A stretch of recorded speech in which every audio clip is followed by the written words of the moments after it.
Black Star Network is here. Hold no punches. I'm real revolutionary right now. Support this man, Black Media. He makes sure that our stories are told. Thank you for being the voice of Black America, Roland. Stay black. I love y'all. All momentum we have now, we have to keep this going. The video looks phenomenal. See, there's a difference between Black Star Network and Black-owned media and something like CNN. You can't be Black-owned media and be scared. It's time to be smart. Bring your eyeballs home. You dig?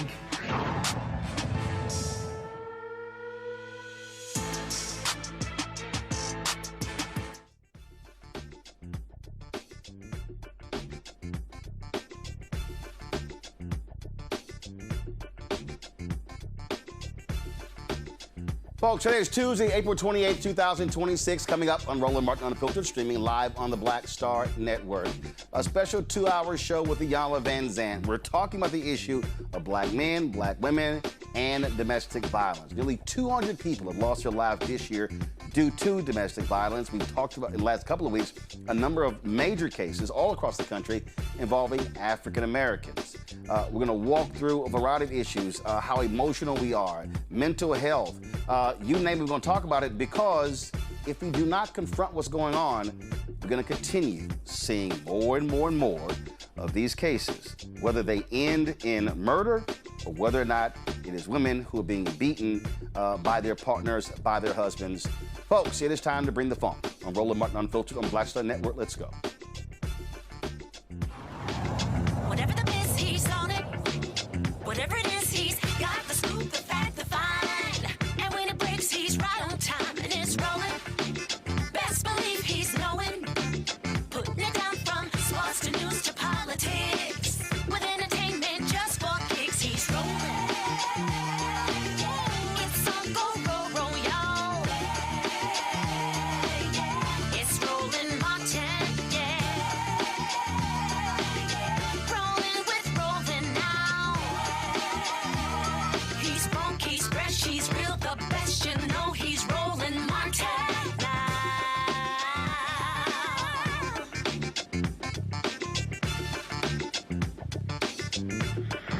Martin.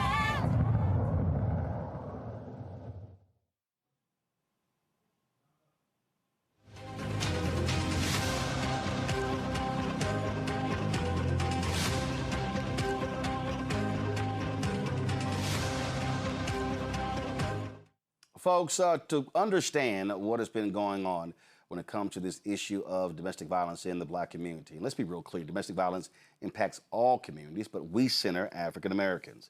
The last 60 days, this is a snapshot of some of these stories. April 19th, Shamar Elkins, a former National Guard member struggling with mental health problems and suicidal ideation, killed 7 of his children and their cousin in Shreveport, Louisiana. Dr. Serena Fairfax, killed by her estranged husband, former Virginia Lieutenant Governor Justin Fairfax. That was on April 16th. In Texas, Tynese Friday, shot and killed by her husband in front of their children after she filed for divorce on April 10th. Janelle Collins' son, Lee Collins III, killed her and her mother, Mary Major, on April 6th in Louisiana. Nancy Mateer Bowen's body was discovered in her Coral Springs, Florida home on April 1st, allegedly killed by her husband. He has now been charged with murder. She was vice mayor of that town. On March 1st, Precious Johnson was fatally shot by her husband while cradling their newborn baby in a hospital in Birmingham, Alabama. In Chicago, Barbara Deere was killed by her son on April 14th. 88-year-old Danielle Graves' body was found in Denise Graves' body was found in the basement of her Chicago home on April 7th. Her son, Kavon Works, is the suspect. In North Carolina, Pastor Tammy McCollum was killed by her husband on April 6th. We can go on and on and on. Mynika Scott, killed by her estranged husband in Georgia on April 1st. 23-year-old Ashante Allen's body found on April 16th in Houston, and a boyfriend charged with her murder. Devonta Curtis, beaten to death in a Chicago apartment by her boyfriend. That was April 5th. Tamika Kamwani, killed in New Jersey by her ex-fiance on March 27th. Victoria Alexander, a nurse in New Jersey, killed inside her workplace by her estranged husband on April 13th. Alonda Cuffey, a postal worker in Florida, killed by her stepfather on April 19th. Hundreds more women have been killed by someone who promised to love them. According to the Gun Violence Archive, there have been at least 159 cases of family annihilation or murder-suicide by gun so far in 2026. Nearly 20 people are physically abused per minute. More than 10 million people are abused every year. 1 out of 4 women and 1 out of 7 men experience domestic violence. Some 10 million children are witnesses to some form of domestic violence.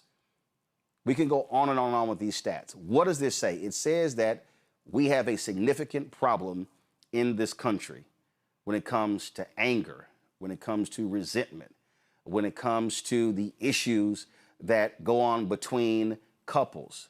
How do we deal with it? How do we control our anger? How do we deal with our past? How do we deal with PTSD, our trauma? How do we deal with all of those things? You throw in what's happening with the economy. Last year, more than 800,000 African Americans, men and women, losing their jobs. Now, the pressures of the economy also comes into play as well. And so we've been talking to a number of experts for the past couple of weeks, and we're going to continue the conversation tonight with Iyanla Vanzant. Many people know her for her work on television on numerous shows, really delving into interpersonal relationships between men, women, and children. And she joins us here in our Black Star Network studio. So I'm going to walk right on over and begin our conversation.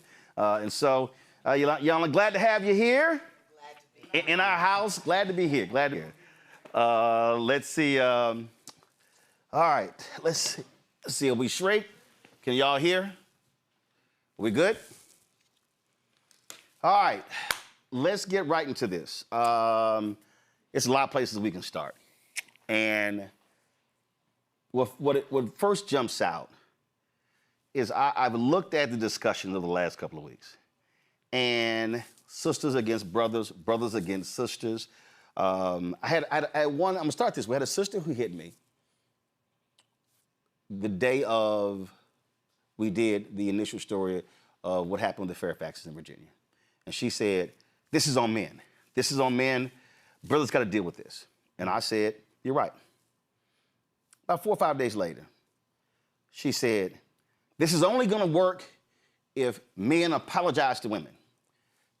Brothers gotta understand the pain that sisters are going through. And I said to her, I said, well, if there has to be a conversation, brothers have to acknowledge sisters' pain. Sisters gotta acknowledge brothers' pain. I said, because both have to heal. No, they gotta do it first. And I said to her, if it's going to be a pain Olympics, then we're never going to be able to have the conversations that we need to have. Yeah.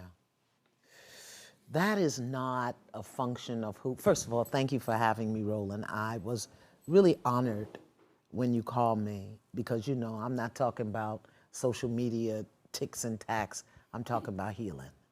And the one thing I want to say is throughout this country and everywhere, we're not taught how to heal. We just aren't. Right. We're taught, you know, A squared plus B squared equals C squared. We're taught how to get a job. We're taught how to make other people happy, but we're not taught how to heal. And back to your opening comment, this thing about them against us and us against them, it's us, it's them, all of us are descendants of slaves. All of us carry a wound that has never been acknowledged. We carry grief that has never had a funeral. We carry sadness that was never given a name. And yet we try to function in this system, in this society that was really built to demoralize, diminish, dehumanize us. I need people to understand, and I know we have a hard time. Black men are not the enemy of black women. And black women are not the enemy of black men. But that is how it's been set up. Right. And that's how we seem to be stepping into it. But culturally, we are a communal people. I was thinking about this today as I was driving.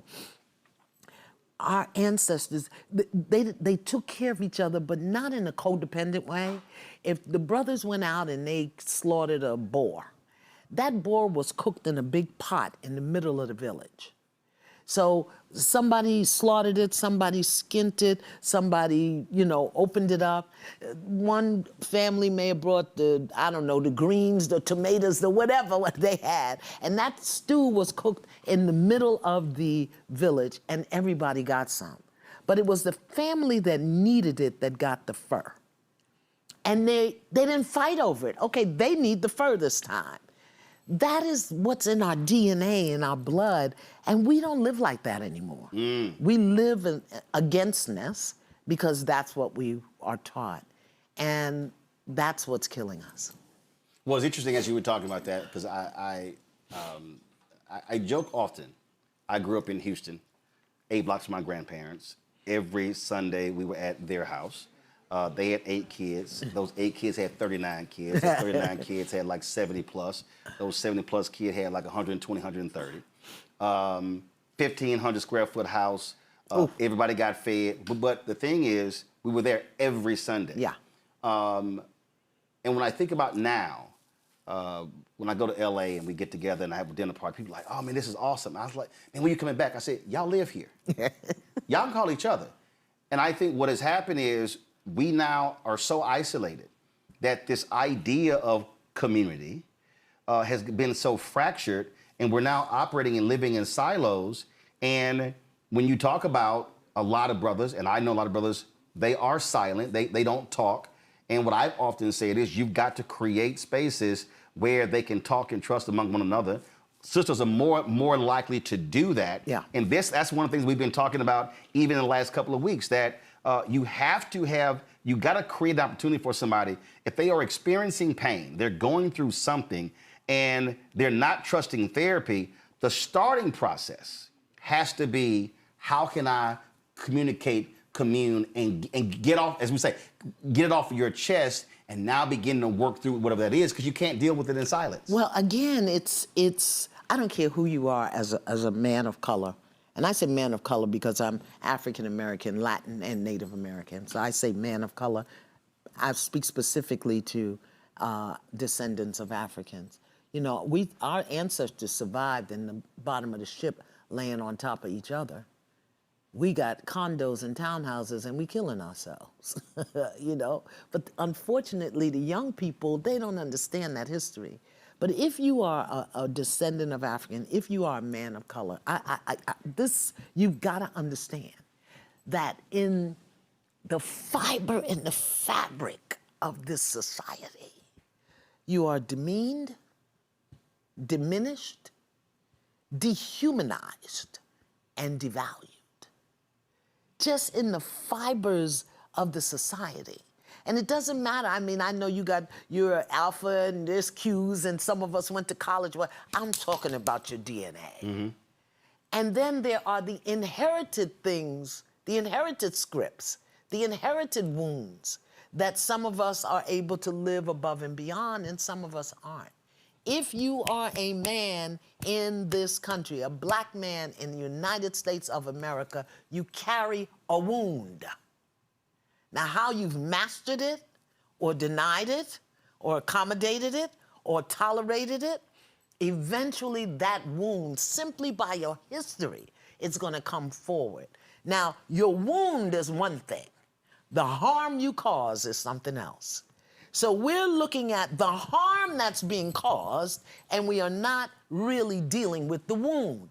Because if you only deal with the behavior, if you only deal with the harm, then you're never going to be able to heal the wound. And where we are right now, with the wahala and the conflagration that's going on, we have to go to the wound. And most of our brothers, they don't have the language. They think they don't have the time. I love when people, I don't have the time. But when your butt get locked up, you do that time, don't you? Right. So, you know. I thought about that when I was at my church in Dallas. They were doing free blood pressure checks. No, I'm good. Yeah. I don't have time. And I said, yeah, but you have a stroke. Trust me, you're going to slow down. Right. And you need to know right now. Right. And so that's a perfect example of, we say we don't have time, but you have to confront your stuff. Whether you're a man or a woman, you're going to have to confront your stuff. Otherwise, you're carrying that on, and it's going to come out. Passing it on. In any relation, it's going to come out. Yeah. Here's the thing. You know, of course, men are taught, suck it up and move on. Don't show weakness. Don't ask for help. Don't be a punk. Don't be a punk. Oh, my goodness. Don't even smile in photos. You know? But what's happening now, Roland, is the world is shifting so fast that those old coping mechanisms aren't working anymore.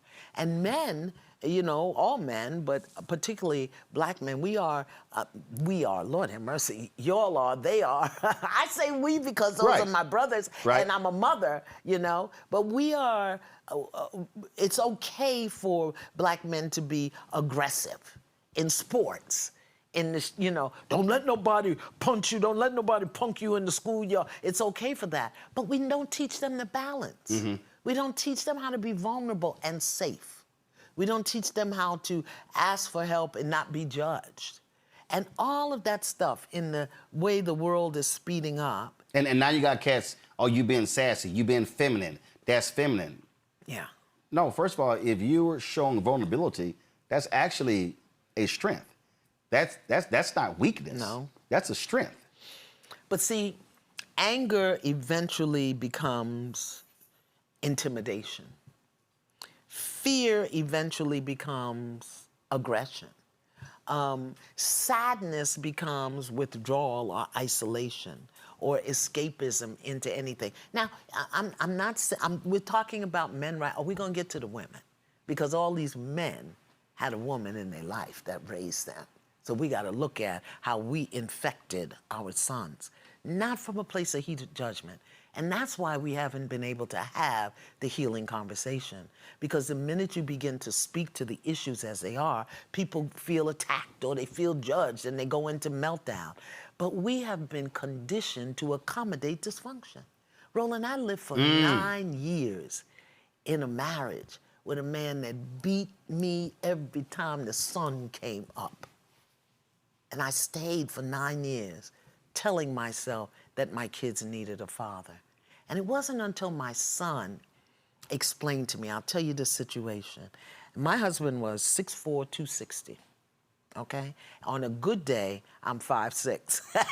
As I get older, I may be 5', 5.5". But he's explained, he wasn't grown when he shared with me a situation where my husband literally had me on the floor and was choking me.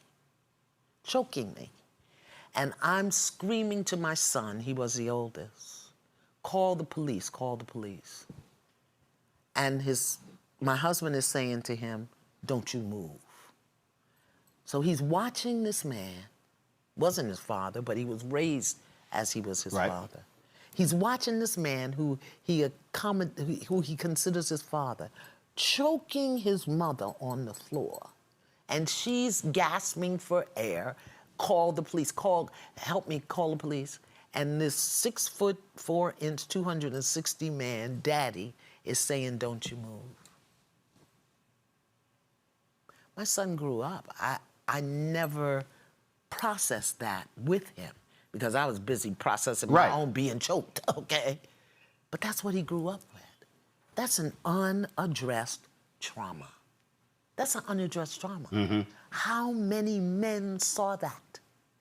How many men, young men today saw that or something similar? So we've been conditioned, programmed, expected to accommodate dysfunction and to silence our pain. Like I said, grief that never had a funeral. Never had it. And then to go out in the world and function. And make money for other people and make other people happy and please a woman and raise a kid and brush your teeth.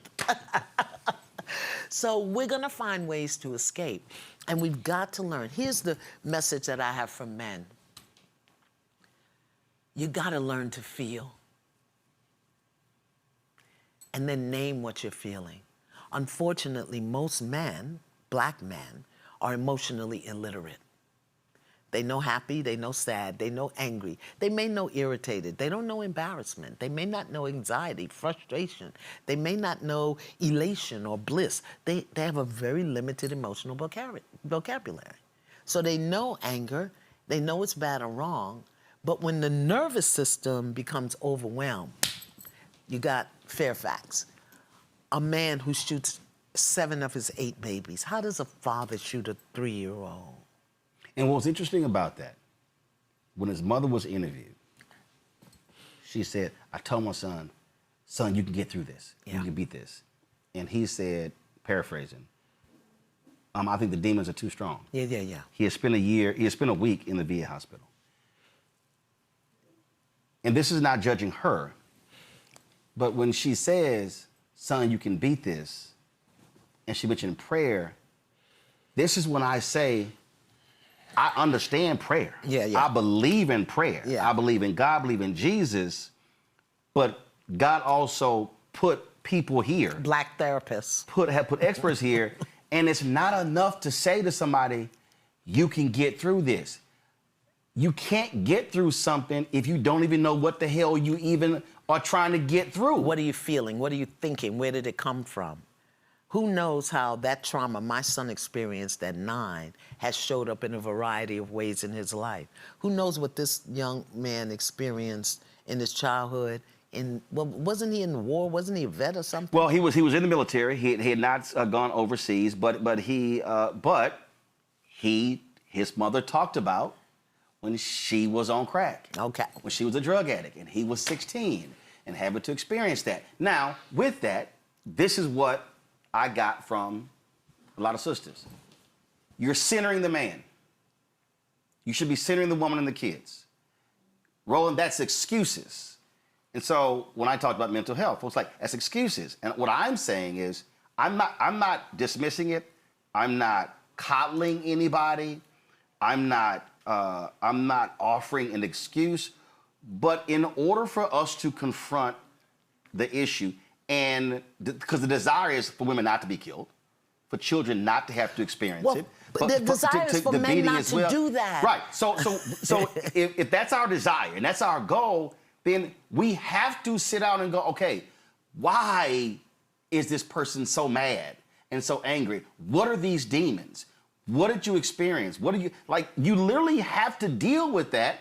And I keep saying that if men commit 96% of all domestic violence, we have got to confront what is going on between the ears of these men. Well, again, we live in a society that and the average day, well, first, let me just say this out loud, because we have been desensitized to the magnitude of mental imbalance, mental health issues, because we're looking at it every single day and calling it something else. The leader of the free world has a diminished mental capacity.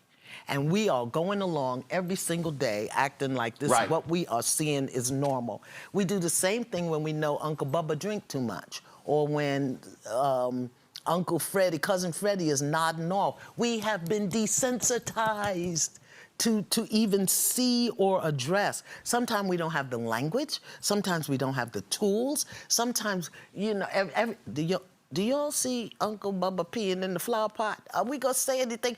Do y'all not see that the leader of the free world has diminished mental capacity, and that people have joined in his story that he's the most brilliant person on the planet? Right. And what do you do with that inside of you when you're looking at this and saying, this is crazy as hell? But also the spectrum. So and again, this is having the experts on. Mental illness is on the end of the spectrum. Right. When you talk about schizophrenia, suicide ideation, when you talk about paranoia, all those things, anxiety, that's on this end. So there's a whole spectrum. I've never even said, no, this is mental illness. Right. What I've said is, this is mental health issues. Because I just fundamentally, you are an unhealthy person if your reaction to something that your wife or girlfriend did is to puncture. That's here. That's whatever you've been learned, taught, whatever, that's here. And if I'm trying to stop that from escalating, I'm gonna have to get inside of this to say, bruh, I need to why did... But he may not know, Roland. Right. He may not know, but the only way we're gonna get to that, it has to be drawn out of him in therapy or whatever. Otherwise, if he's just walking around like, I don't know, he's gonna be a loose cannon. Well, that's why we are each, I was so grateful, really, that you were asking these questions, because part of it is we each, Roland, you, me, everybody listening, watching, has to begin to take responsibility for their own internal well-being. We seem to abdicate that responsibility, and we think that happy flowers, that's what I call marijuana, happy flowers or liquor or drinking or shopping or watching, binging TV, people dating computers. Spiritual hygiene. We have to take responsibility for our own inner well-being. We are looking at people leading this country and telling us stuff that we can't trust, that we don't know where it's taking us. We don't know when they're going to turn on us. You know the number of people right here in the DMV that lost jobs? Good government jobs? Where are they now? And now what money they have, they're spending on gas. You got to learn how to emotionally regulate. Right. Period. Everybody, you, me, whatever. And that is learned. Learned. That has to be taught. You ain't just born with it. Right, You're just not born with. Look, I use this example, and again, I tell people this when I first got married. My wife washed something of mine and it shrunk. I was like, why? I said, this is not worth an argument. I said, if you have the desire, because I had stacks of clothes all over, if you have the desire to wash something, all I ask you to do is pick up one item in this pile and look at that label. Look at the tag. I said, that's all. I said, now, I don't need you to wash. I will wash. The whole point there was, you had to regulate. It could have been an argument. That one thing, because the clothes shrunk. Yeah. She's like, you got these special clothes. You got hot and warm and cold, because that's how mom and dad taught us how to wash clothes. But that was a situation where I said, well, this is not worth an argument. Here's a solution to the problem, so it don't happen again. But that's regulating one's emotion. Yeah. But if you don't even know what you feel, we have to be taught. And we have to make it a priority. We have to make our inner well-being, our spiritual hygiene, our mental balance, our emotional regulation, we have to make it a priority, because this system, this society will lock you up rather than lift you up. But also recognize that in that moment, when it's about to come out, who's around? If children are around, they are now hearing and seeing. They're now modeling. And so the whole point about emotional regulation now means how I handle the situation is going to be providing a real life lesson as they are watching. And then the other thing is this here. If I just go off, how is she receiving me going off? So I got to now factor in. So here I'm highly emotional, angry. She's now apprehensive, anxious, frightened. The kids are now, so now all of a sudden, one situation now has just blown up. And if you're the individual who can control yourself, you now change and dictate how none of these things now, like I call it just the cascading effect, happens, because in the moment you caught yourself, you stop yourself, say, is it that important? But these are the things when I look at these stories, and I say, and this person here who, because again, the end spectrum is someone who kills their spouse, kills their girlfriend, kills their mother. Right, the case in Cook County. And this young man apparently still was reeling from the death of his father 2 years earlier, who was a Cook County commissioner, and dealing with that. And so we have to confront these things, because if we need to stop also lying to ourselves. We're seeing it. We're seeing that uncle, to your point, at the family gathering who goes off. Everybody like, oh, don't say nothing. Or we'll say look, we ain't trying to get in their business. No. Because their business might come back to our doorstep. Yeah. But see, that's communal thinking. And we've indoctrinated ourselves into this broader society, which is I, me. And that's communal thinking. You know, my personal motto is secure the children first. I don't care what you rusty butt adults are doing. Secure the children first. That's why I'm 73 raising an 8-year-old. Okay, my great-grandson, because it was secure the children first. And the others couldn't do it. I wasn't going to sit by and let him become another part of the system. Secure the children first also through a spiritual lens means I can stop a generational curse.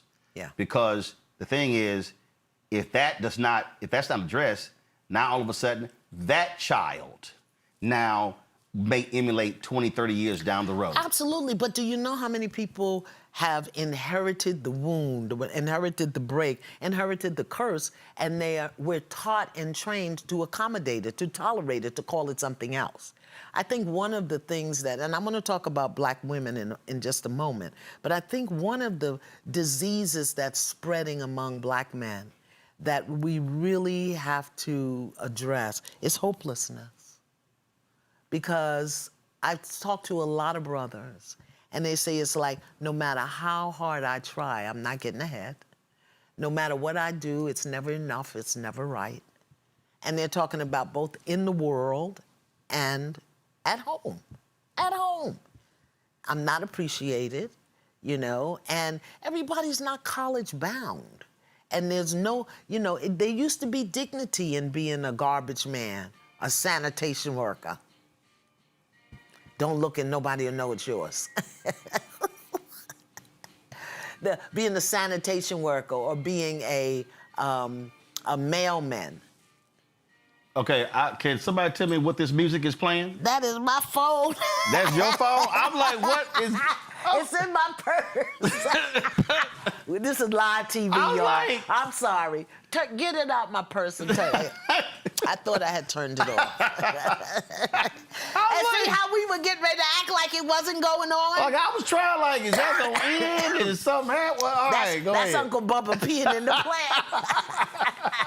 We acting like it's not going on. I'm like, is that thing going to shut down? But hopelessness. So many brothers are hopeless. And when that happens, they don't have anything to lose. So they'll just go there, go off the deep end.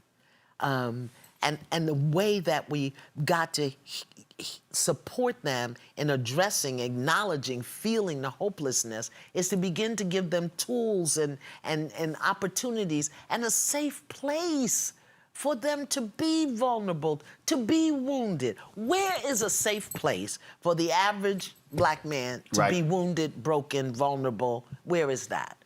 Women, because we hunt and gather, we come together and we gonna get you straight. He left you, let's all beat him. You know? Right.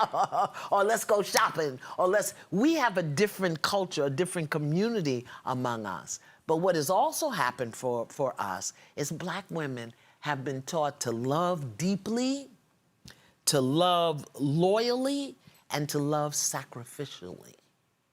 We will sacrifice ourselves for the love of our partner, our family, our children. And in doing so, very often, we sacrifice what we know, what we feel, what we sense, and we won't speak to the phone ringing in the middle of the live TV show. When you talked about how women gather, and this was one of the first things we talked about.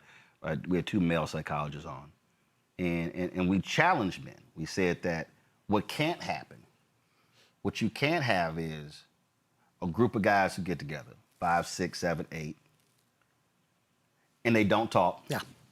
Or they don't talk about share. ball. It's always playing.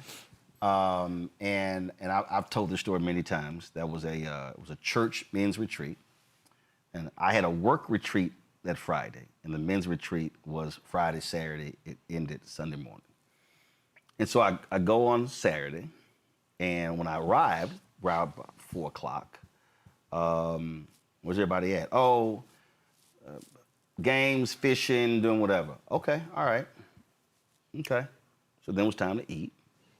Then there was a service that was around 7 o'clock. Okay. About an hour into this service, I see them bringing out trays of food, and stuff behind me. I go, yo, what the, oh, yeah, so we probably gonna be done with this in about 30 minutes. And so then we got Domino's cards and television. I said, I'm sorry. Y'all had a whole day of games and outdoor activities. And they came back and we gonna spend 90 minutes on stuff and then it's back to games. I said, nah, this ain't gonna work. And so I stood up and I said, I don't know. I said to the organizers, I don't mean no disrespect, but I know cats in right now who marriages are about to be over. I know some of the stuff. I said, and y'all literally are not going to deal with this. I said, you've had women who have paid for you to come here. You've had mothers and wives and aunts and I said, and you gonna come here to play games and go back the same way?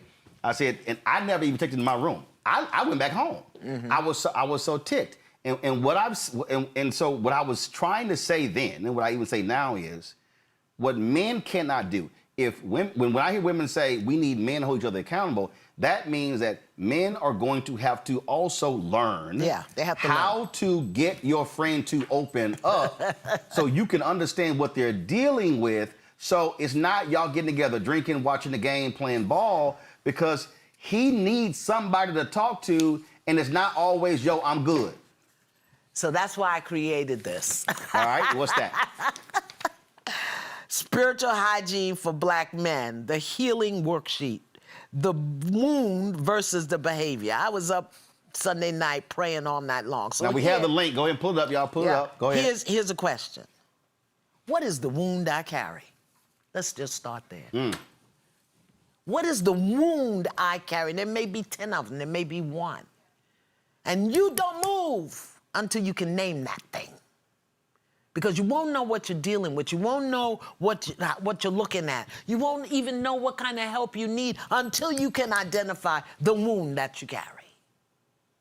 Everybody carries one. I got one, you got one. How we manage it, how we've addressed it, how we've dealt with it, or how we've accommodated it, tolerated it, denied it, ignored it, and then shot somebody or did, 7.5 to 15.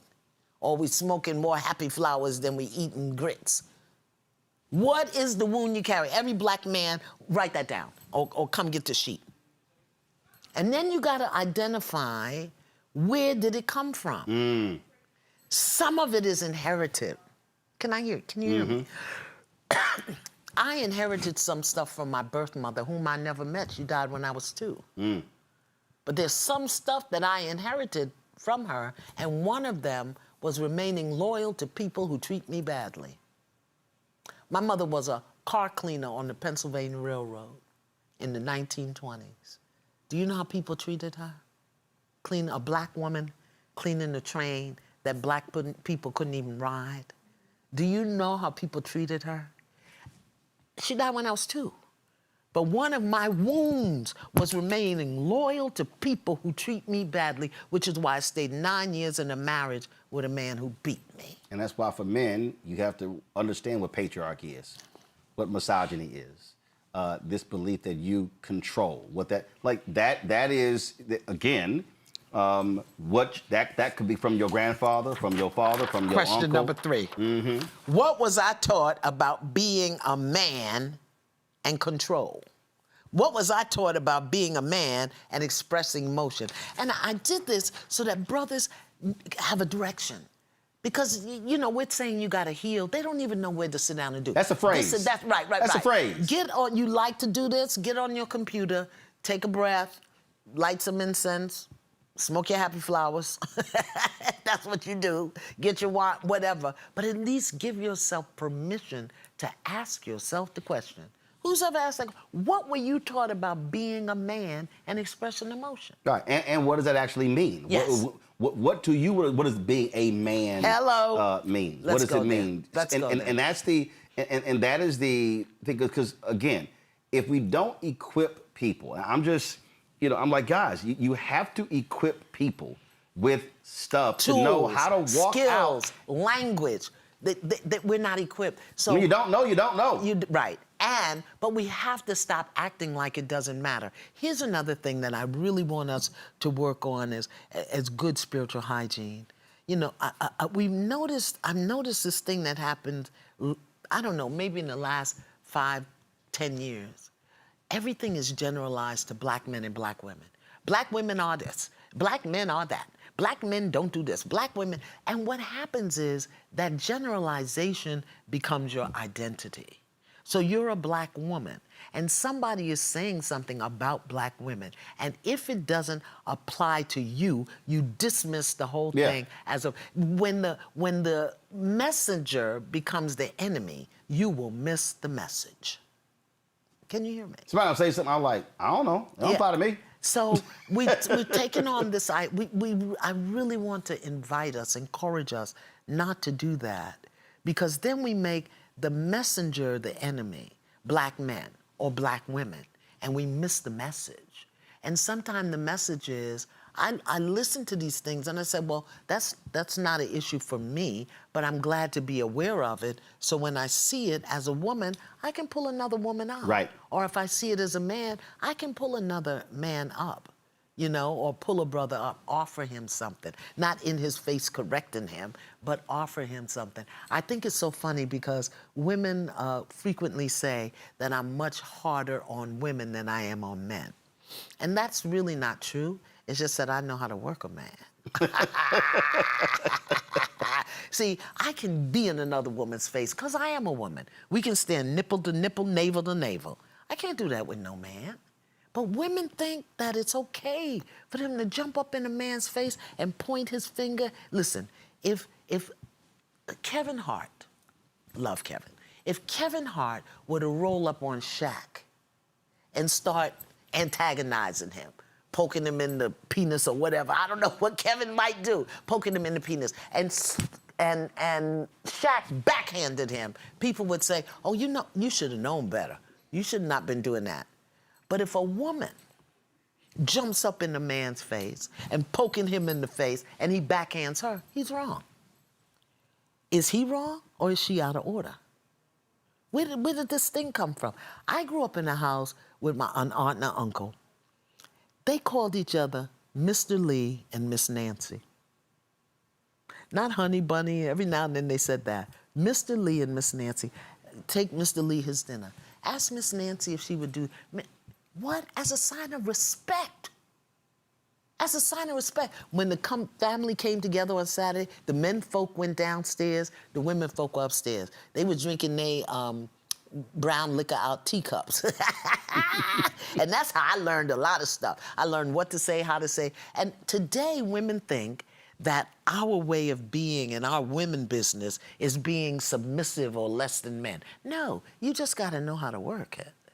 So I can get men to tell me anything because I don't threaten them. I don't judge them. I don't, you know. I had a man pull up at me. I go to the river every morning to pray. This guy pulled up and saw, oh, Miss Man, went away, came back, pulled up beside me. I talked to that brother for 2 hours at the river. You know why? In that moment, I had to be a safe place for him to fall because he was hopeless. And he said, do you have any books in the back of your car? I don't ride around with no books, boy. What's wrong with you? 2 hours, he told me his whole life story. And I just had to be present. I want to go back to what you just said, a sister who jumps up and gets in a man's face. I still go back to what we talked about before, emotional regulation. Yes. And on both sides. And that's what I want to segue into, because when we're talking about these dynamics, and we're talking about men and women, and we're talking about anger, and we're talking about something that ticks us off. But sometimes, Roland, it's fear. Sometimes it's shame. Sometimes it's guilt. Sometimes it's embarrassment. But when we don't regulate, all of those things will spill forth in the same way. Right. And the thing, what jumps out at me, I just keep going back to, my goal is to avoid the murder-suicide, the goal is to avoid the murder. The goal is to avoid the beating. The goal is to avoid the verbal abuse. And if and the goal is to actually be happy, healthy, whole. And even if you don't work out, even if you don't get divorced, it doesn't turn into War of the Roses. It doesn't turn into I want to destroy you.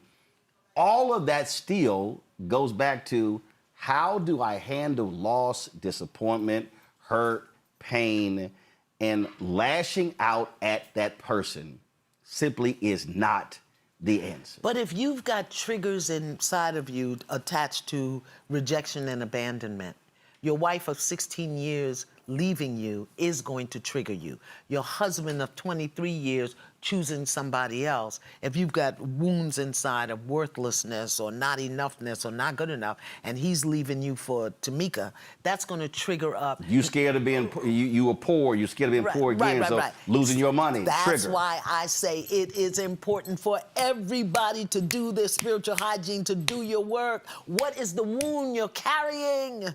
And what were you taught?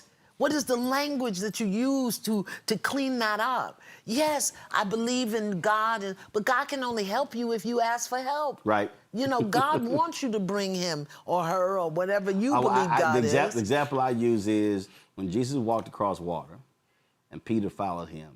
When Peter stopped believing, he started drowning. Right. I said, well, you actually read it, Jesus stuck his hand out. That's right. Peter didn't take it. No, he didn't stick his hand in. Right. Right. If he had stuck his hand in the water, he could have pulled Peter out. Right. No, he stuck his hand out. That's which right. meant Peter had to stick his hand out. Right. So we got to also do some work. You talked about the worksheet for men. Man, I got one for women too. What's the difference between the two? So let's talk about the worksheet for women that you want them, the questions you want them to ask themselves. Based on what we talked about, based on what's going on, based on my little man at the river, based on this message of hopelessness that I've been getting from brothers. And, you know, we can talk about anger and fear and violence, but the hopelessness, when a brother's hopeless, when a person's hopeless, they have nothing to lose. I think that's what happened in Virginia. I think that's what happened with the man who shot his babies. I don't really know. I could be wrong. For men, the question is the wound that I carry versus the harm that I cause. I have to take responsibility for both. I have to take responsibility to heal the wound, and I must take responsibility for the wound, the harm that I cause. They're not the same, and they both deserve space to be examined, explored, and healed, but you have to take responsibility for both. For Black women, my encouragement is to love without losing yourself. And one of the reasons we are struggling so much, and I have to say, you know, to our credit, I would say when it comes to spiritual growth and healing and development, Black women are probably about 15 years ahead of Black men. Because we've been doing the workshops and the classes and the self-care beyond the nails. Oh, I say it all the time. I say it all the time when women, and again, as somebody who's gone to men's conferences, church and and secular, women's conferences, I look at the agenda. Yeah. That's a real agenda. Business, right. I've gone to men's conferences and I'm like, this light. Right. And I have said all the time, sisters are putting in a level of work that is not commensurate to brothers, and this is even in Black male organizations. Yeah. And why are we still getting beat, killed, left, raped, all of that stuff? Because we overgive. Again, we've been taught to love loyally, to love deeply, to love sacrificially. So we overgive, we over-explain, we over-excuse, and we overextend. And very often, and as a mother, I can see the places where I'm guilty of this. Instead of giving him the space to do it, whether he falls or messes up or drops out, rather than giving him the space to do it, I jump in and do it for him. I've done it. Or I excuse why he didn't do it. And so we have to stop that. So our thing is loving them or him without losing yourself. We have to learn how to stand with him, encourage him, offer our presence, and hold space, and keep our hands in our pocket and our mouth shut. Don't put him down. Don't judge him. I can't tell you the number of brothers who say to me, no matter what I do, it ain't right, it ain't enough, and it ain't appreciated. All over the world. And I'll speak for myself as a mother, as a partner, as a wife. You know, sometimes I'm either afraid he can't do it or he won't do it. But to delude myself like we do as we watch the news every day, I'll jump in and do it for him, or I'll excuse why he didn't do it. And sometimes I just don't respect him enough to give him the space to do it the way he needs to do it. You know, and I have to check that. Let me tell you how I got clear about men. Sitting around many, many years ago, maybe 40 years ago, sitting around the table, a bunch of us, I don't know, on a Saturday, I don't know what we were doing groceries or whatever. And I heard myself say, men are so stupid. No, I didn't say it, somebody said it, and I in myself, I'm agreeing, yeah. And then I said, wait a minute, hold up. Does that mean my father's stupid? Is my son stupid? Is my brother stupid? What about my grandson? Is he stupid? And I had to really check myself. What are you saying and why are you saying that? Not to just get into the fray of men are stupid because they do this or that. Men are different. They're different. Their purpose is different. Their value is different. That doesn't make them bad or wrong. We're different. And from that moment on, Roland, I really started to check at myself and explore myself and look at what I had inherited. One of the things that I had inherited from the women in my life were very low expectations of men. I had low expectations of them, but I wanted to be with them. So I excused and accommodated the things that they didn't have and believed I couldn't get it, as opposed to seeing him, having great expectation, and calling him higher. I didn't know how to do that. I had to learn how to do that.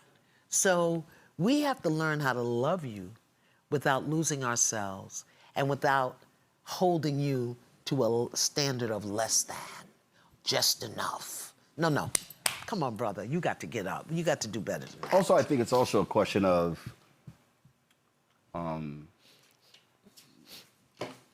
when somebody reveals something, believe it. Yes. Don't look, a red flag is a red flag. Yeah. Okay? If you get to a red light, you're supposed to stop. Right. You ain't supposed to cruise. It's not green. You're supposed to stop. But we inherited that too, staying long beyond is necessary or productive. We inherited that too. But standards were different back then. Grandma would stay, auntie would stay. Standards were different back then, and they still had expectations of their men. They still had expectations, and he may have had a woman cross town, but he was bringing her the check. You understand? And so again, for usins, hear me, Roland, for usins, and I love the way you love us.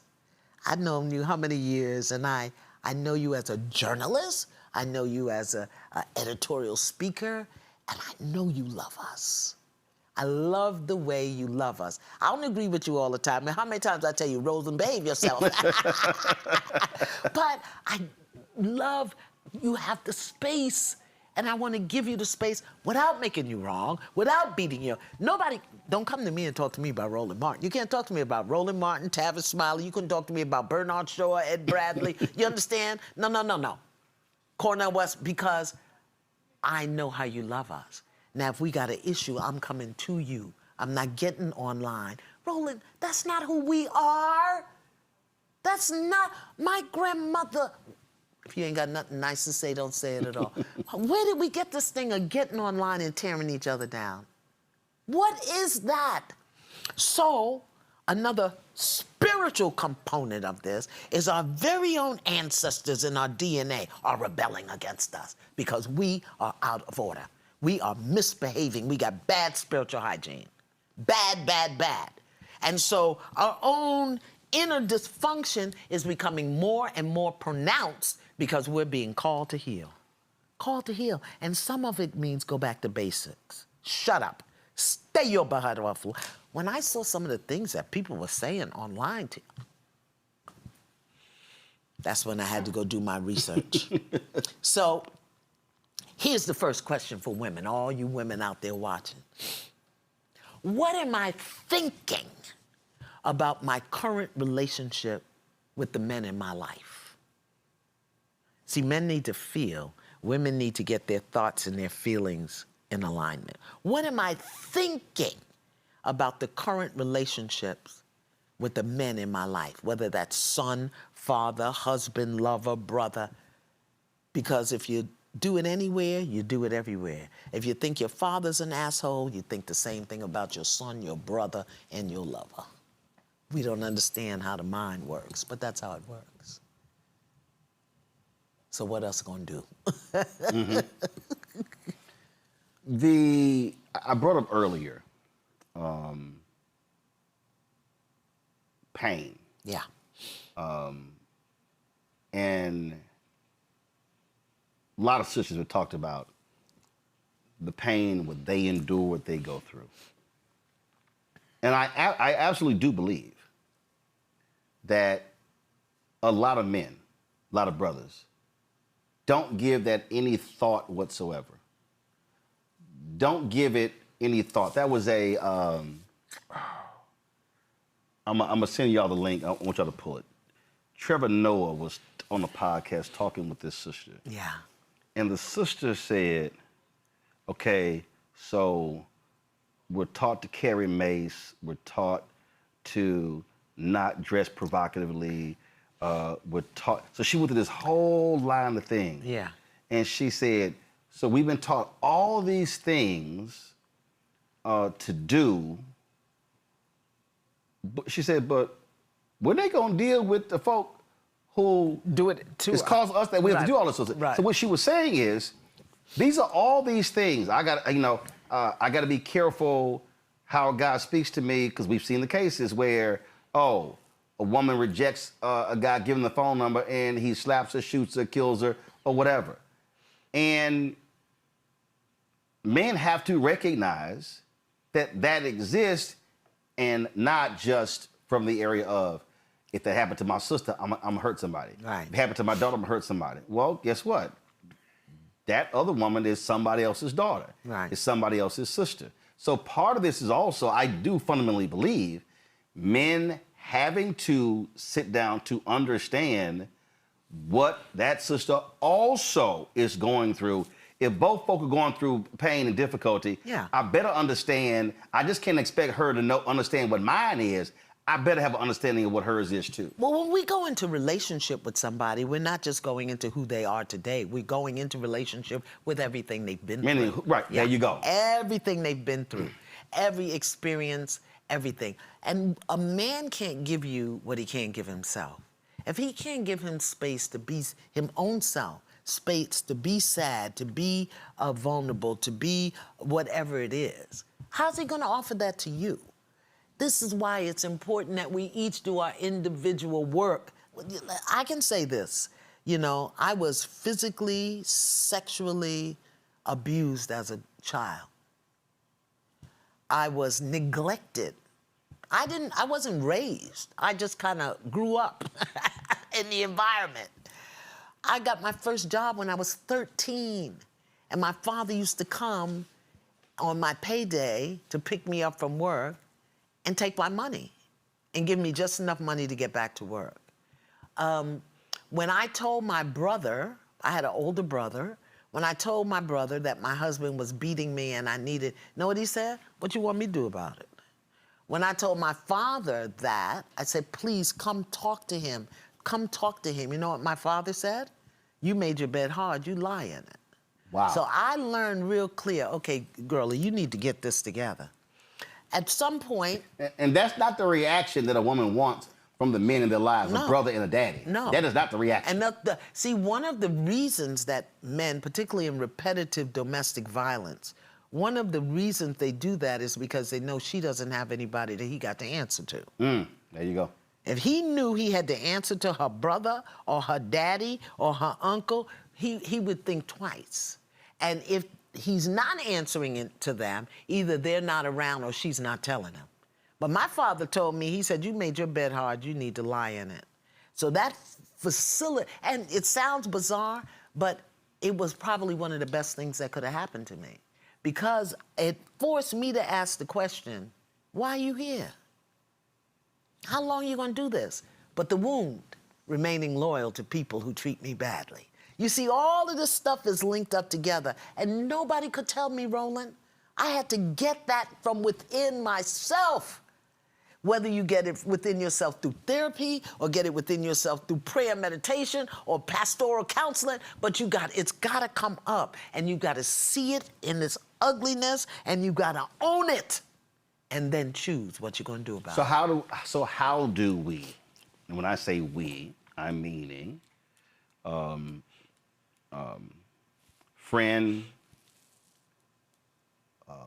fraternity brother, sorority sister, church member, I don't care what it is.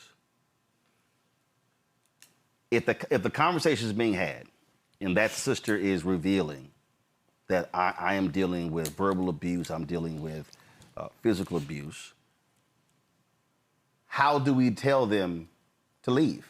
Well, because a lot of people don't even same thing. Like, it's real. I've seen all these posts on social media. Yeah. She gotta go. Can't. And it's easy to type that in a tweet. Yeah. Or on Threads. Yeah. It's a completely different conversation when it's in real life. Yeah. And this is what I learned, and I'm sure many women who left have learned it. You will not learn until it hurts bad enough. It didn't hurt bad enough when he broke my jaw and I was 6 months pregnant. That didn't hurt bad enough. It didn't hurt bad enough when he hit me with the bed slat and broke my ribs. That didn't hurt bad enough. What hurt me bad enough was when literally the Holy Spirit woke me up at 2 o'clock in the morning and said, if you don't leave here, he's gonna kill you. And I said, my kids cannot grow up without a mother.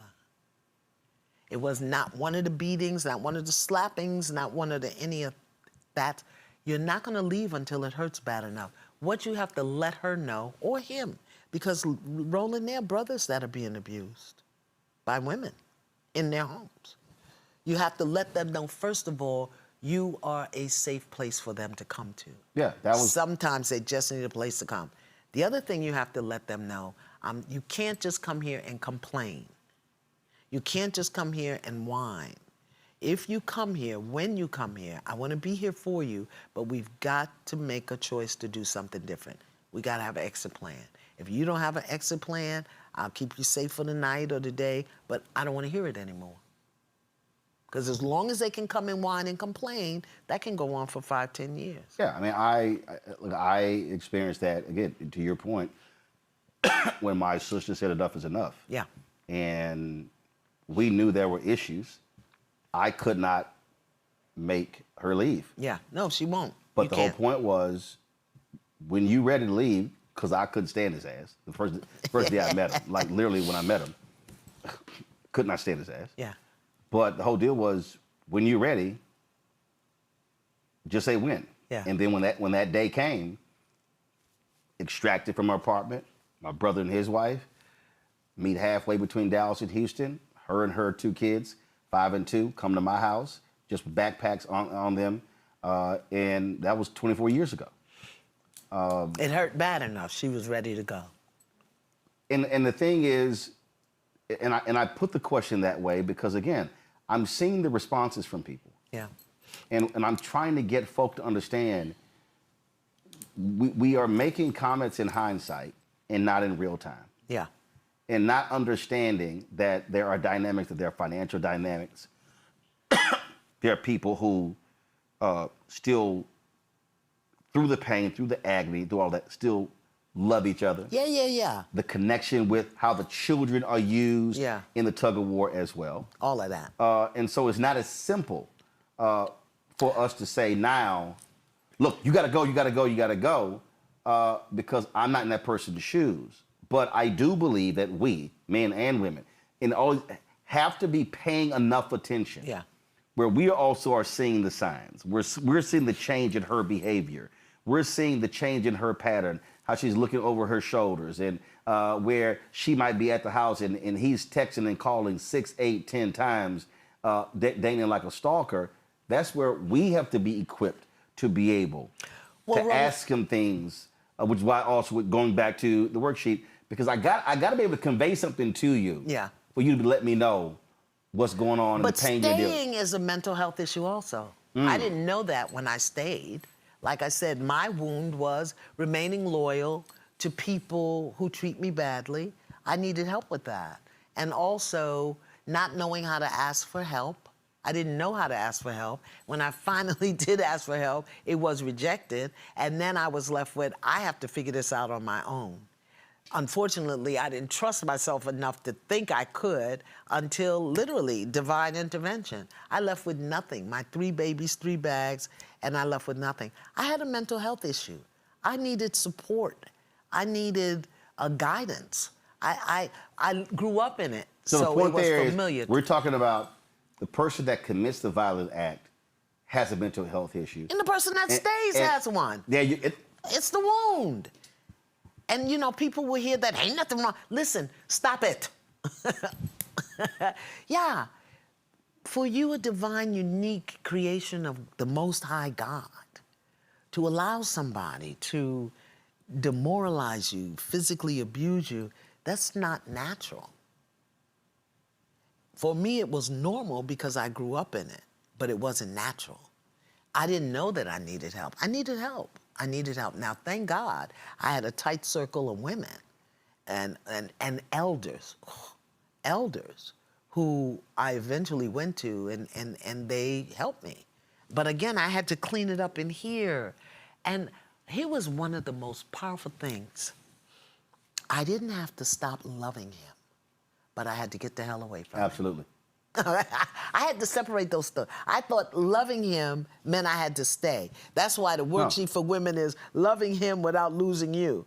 I didn't have to stop loving him because as long as I was in my sickness of unworthiness and not enoughness and not good enoughness, as long as I was in that sickness of that mental health issue, I thought that because I loved him, I had to stay, and because he loved me, it was okay for him to treat me poorly. That's sick, Roland.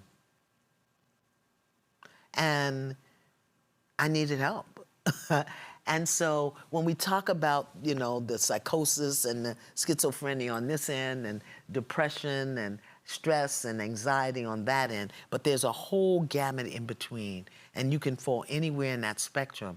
And remember, mental health could be emotional deregulation. It could be PTSD. You know how many children have PTSD from neglect? That they were neglected as children. It happened twice. I was cutting the grass, and I'm loud. I think I may have had headphones on. And my oldest niece, this is one of the two who came with my sister, I turn around, and she's literally in the yard screaming and yelling and like just in tears. And I'm like, what is wrong with you? I was just cutting the grass. And so what happened was her dad would often leave her in the house by herself. And he's outside with friends, and she wakes up not knowing who the hell is here, if anybody is here. And she just lost it. And I was like, Uncle Roro's here. Yeah, yeah. You're safe. Right. Baby, I'm just cutting the grass. Mm-hmm. You know? Okay, so she was in the house and woke up, you weren't there. No one was like, so she woke up in this empty house. Yeah. And I was just outside cutting the grass, Yeah. and again, I turned around. I don't know why. I'm like, why is she losing it to that point? Yeah. That was previous trigger. trauma. Right. And so part of that was, and I'm talking about, so part of them coming to my home also was us having to help put them back together. Yeah, reprogram. And also model behavior, model all of that in order to put them on the right path moving forward. Now, let me ask you a question. Just that abandonment or whatever that was for her got triggered up.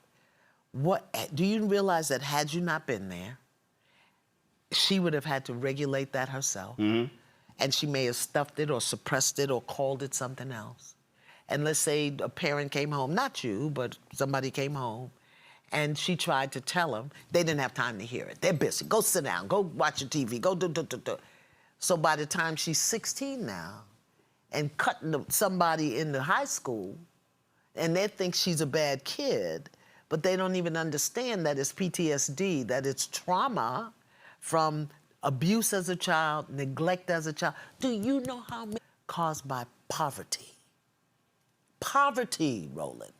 Food insecurity. And who did they talk to about that? And then they grow up, and you want to know why they robbing a bank or stealing things or taking paper clips from the job, and you lock them up, because we now live in a law and punishment society, not law and order. I love law and order. But we live in a law and punishment or revenge and punishment society. So many of us, the wound, we are walking around wounded. And see, we keep talking about this issue of domestic violence through the prism of men and women. No, right. But there is a component there to that child who had to witness it. That child who now, you talk about those 9 years, your son, okay, him being frightened of that particular person. So now and in the house with him every day eating dinner. There you go. And also the flip side of, you are suffering through this physical calamity, but what happens when that child actually never sees it, but they see that person as their hero? Right. And so now all of a sudden, when you we got to get the hell out of here. Right. You now got to deal with the child going, what the hell are you doing? Right. That's daddy. I love daddy. You Right. no, we got to go. You have to now address. So now child may be trying to blame you for leaving when it's kind of like, no. We had to leave because I may have ended up dead. Right. So, but that's why communication is so important. And that's another dysfunction we have. We deny, we avoid, we don't call a thing, we hide things. It's good for children to see conflict resolution. One of the reasons that murder and the things happen is because we're not teaching our children conflict resolution. They either see the big fight and the argument that never then gets discussed, or they don't see anything at all. We're hissing in the closet or hiding in the basement. It's a good thing for them to see difficulty and have it resolved and have the conversation and to speak about it. Many of our children today, many of the young people, oh my God, the Gen Zs, emotionally illiterate.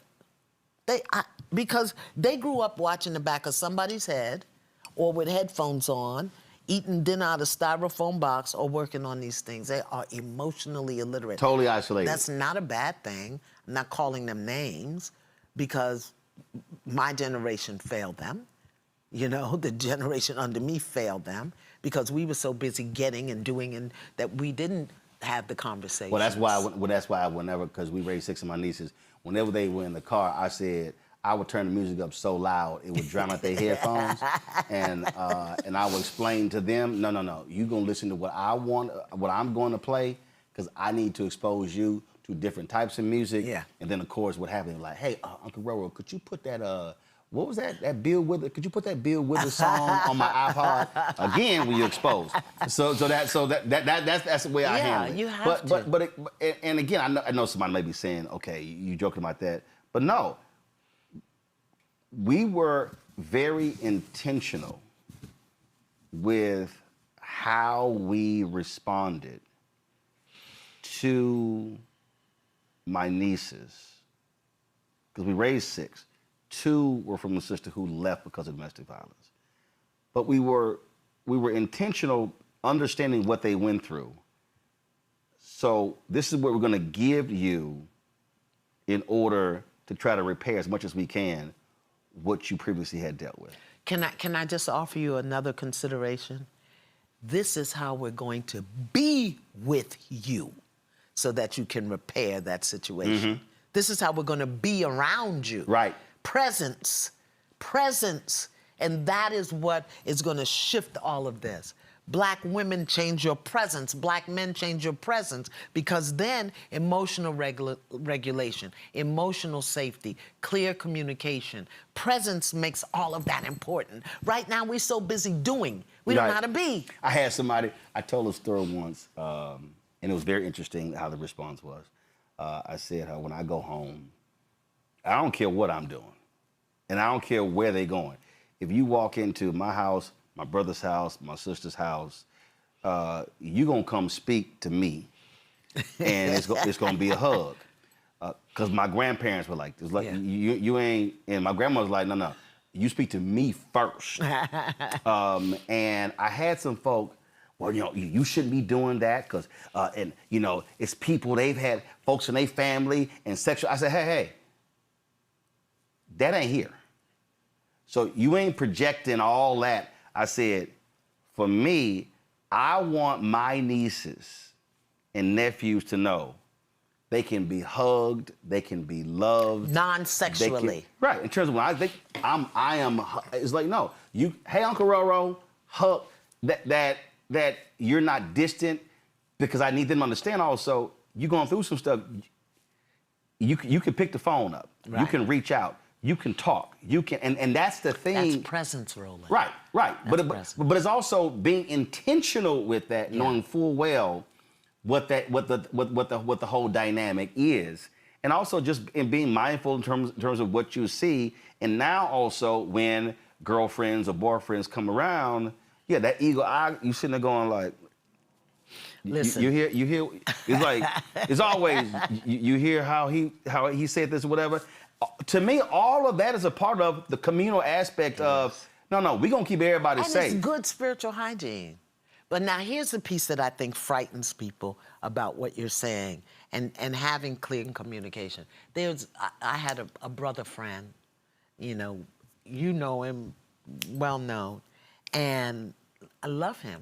I do, I still do. And there was I witnessed some inappropriate, incorrect behavior in the world. And I checked him on it. Mm-hmm. I wrote him a letter, and I didn't make him wrong. This is what I saw. This is what it felt like. This is what I want to offer you. And he got highly insulted, hurt, highly insulted. And I haven't spoken to my friend now probably in 15 years. Mm. And I didn't stop loving him. And I gave him the space to be upset. What we have to know, what we have to recognize is that sometimes people are in their head without adult supervision, mm-hmm. and in their ego with their self-righteousness. And if you try to check them, correct them, support their healing, they will turn on you. And I think one of the things that happens is, rather than challenge somebody, check somebody, offer somebody something different, we let them get away with bad behavior. We call it love. But what we're doing is we're watching them die. And over the years, in this 15 years, I've watched him blow up, fall apart, So we've got to be willing, hear me, in these situations to have people, to piss people off. Oh, yeah. Also, I think we have to also, again, to your point, when you're present, or I always say you can be present, but you can have presence. Right. And that is, whether it's your brother, whether it's your sister, whatever, you're sitting here and you like, she need a break. Mm-hmm. He need a break. Right. Say, bro, let's go and no, man, no. let's just go here. Step away for 2-3 hours. Yeah, even if it's to the park. And my whole point is, if you're mindful, you're watching them. You're paying attention. And this is the thing that I have been just saying for the last couple of weeks, where I need men to be paying a lot more attention to each other. Mood swings, shift. Why you so quiet? Why you so apprehensive? And understanding you may be the person who needs to say, no, come roll with me. We just go and it may end up like the guy at the park. Yeah. By the river with you. Right. Because what you've done is, in that moment, whether you're a man or a woman, you become, I use the phrase, you become a first responder. You become an emotional release valve. Yeah. For that person who didn't even realize they needed it, but you just happened to say, I just sense, man, that stuff was just ticking you off. This is not normally how you are. Hey, what you dealing with? Talk to me. And it could be something dealing with the spouse. It could be something dealing with the kids. Job, it could be anything. ED. But you need yes, because that's a big thing right now among men. Well, and again, not talking about it. There you go. And so that person needs somebody. But that person also has to take responsibility, and whether it's this worksheet or a journal or a class or something, meditation, rub a crystal on your left nipple, I don't care. We also have to accept responsibility for ourselves. Yes, and be more present. Right. And yes, show up for each other. But if I don't know, as you said earlier, if I don't know that I even have a problem, if I don't even know what the wound is, if somebody tells you, don't deny it. But I need somebody who can help coax that out. Yeah. And that, to me, if we're talking about confronting domestic violence and mental health issues, yes, but again, that's identifying, and so it's empowering people, because I think it's very easy and obviously a lot of people say, man, suck it up. Yeah. You punked out. Right. Oh, that man killed that woman. He's evil. He's a coward. Using all those different phrases.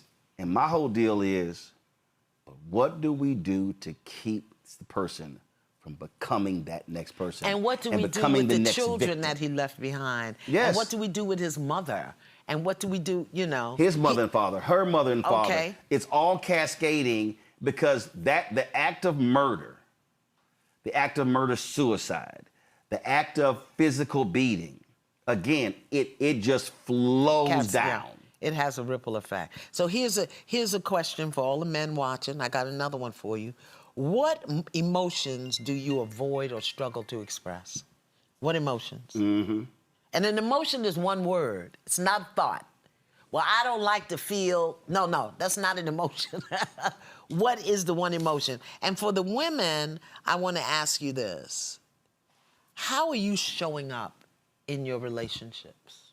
Are you the rescuer? Are you the leader? Are you the victim? Are you the martyr? How are you showing up in your relationships? Look at each and every one of them, because all of those behaviors eventually will get you to the wound of what you're trying to do. Roland, we just have to take responsibility. And yes, we have to help each other. But if we think help is coming from the government, the system, when I think of the 47,000 people in this area who've lost jobs, who have homes, kids in college, they don't have anybody to talk to. When I think about the kids, the children who are watching their parents work 2 and 3 jobs, and then they're not home. When I can't tell you how many women that I know who were sexually violated and never got to tell their mother or anybody about it because they were busy, they were working, they were afraid, all of these things, plus what we inherited, plus the way the society, it's a wonder that we can spell our name and tie our shoes. It's a lot going on. And I say us, all people have their issues, but my heart is with us. Right. My heart is with us because our experience is different, but our power is different too. Right. Our tools are different too. You know, I mean, when I think of like, you're an alpha, right? Yep. I think of, what are y'all doing Monday about was my 37th year. Really? Yep. I know y'all just had a boule, my God. Well, there's no national, so we've had regional conventions. Yes. Because our conventions every 2 years. Yeah. And General President called me, and there's some things that they're going to be announcing that they had signed a month or two ago.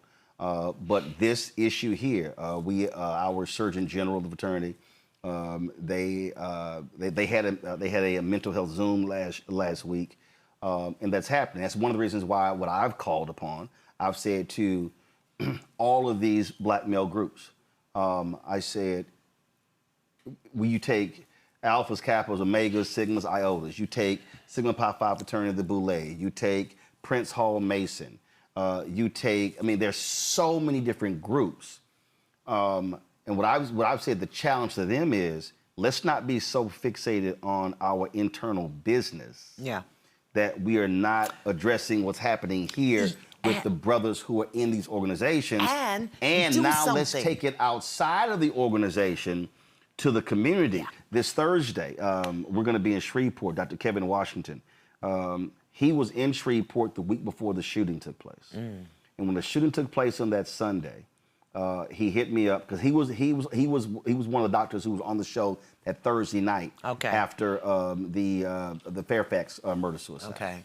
And he said, I'm putting something together. He said, go back to Shreveport. I said, we'll broadcast it. So we'll be in Shreveport on Thursday. If y'all got the graphic, go ahead and pull it up, please.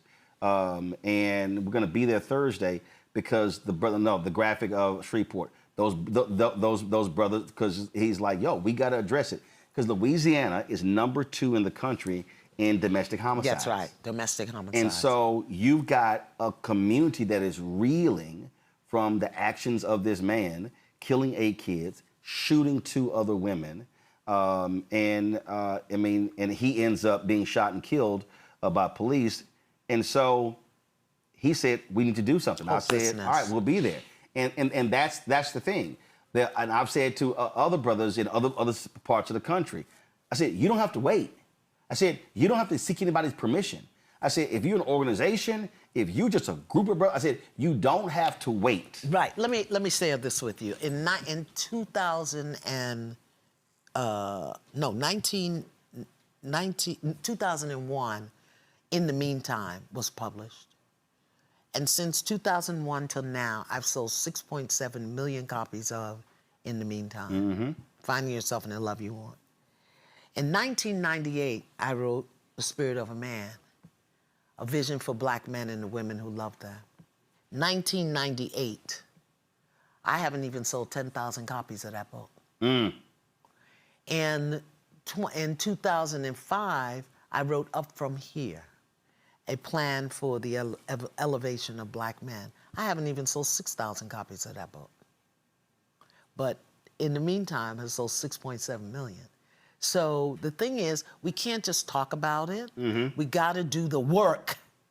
And you have to make time to do the work. In the meantime, I mean, The Spirit of a Man was the book that grew out of that conversation that I had that men are stupid.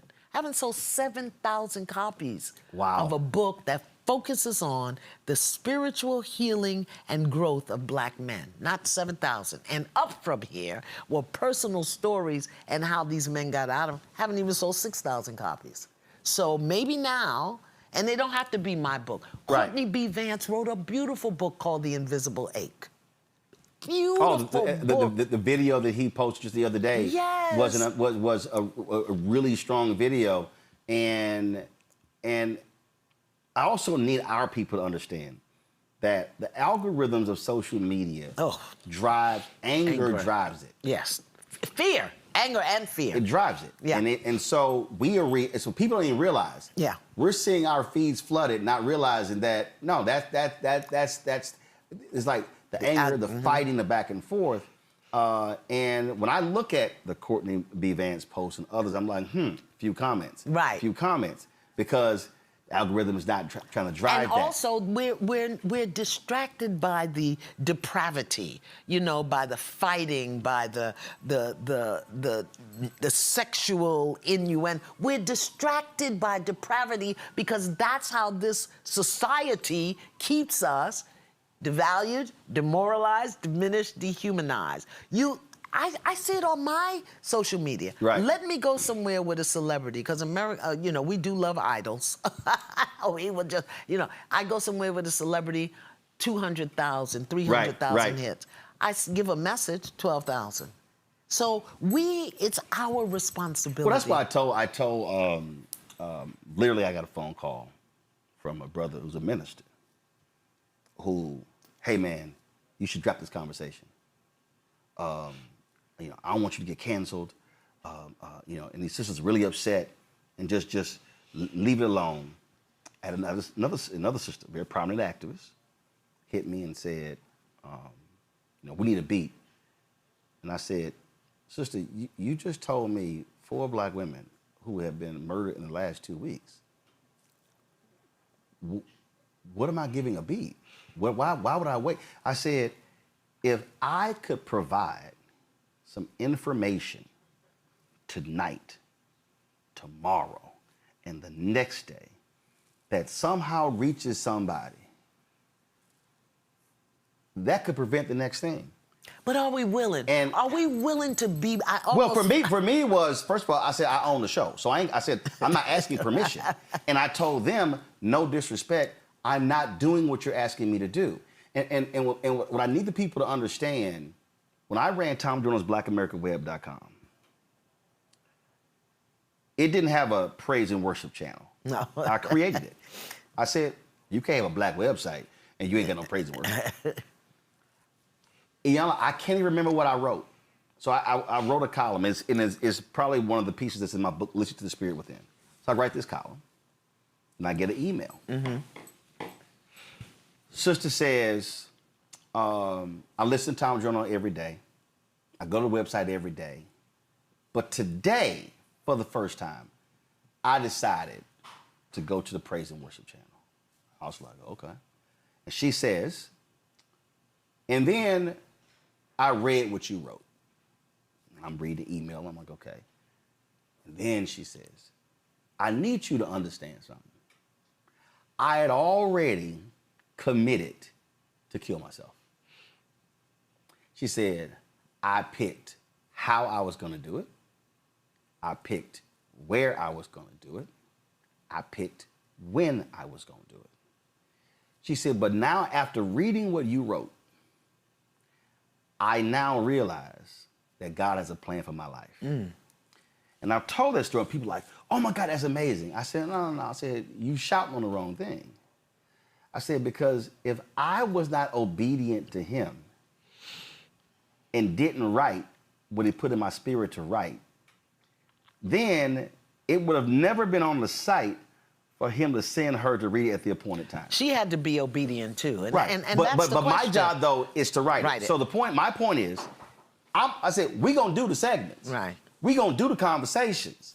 We're not giving it a beat because I don't know who's watching or listening. Right. And if we can provide people with real things, this, and again, I want not because it's the end all be all, but it's something. The books that you laid out, the books that others are laying out, what we cannot do is be in this moment being, and I'm gonna say it purposely, this is not a moment to be performative. No. To just put somebody's photo. That's right. On your Instagram. Right.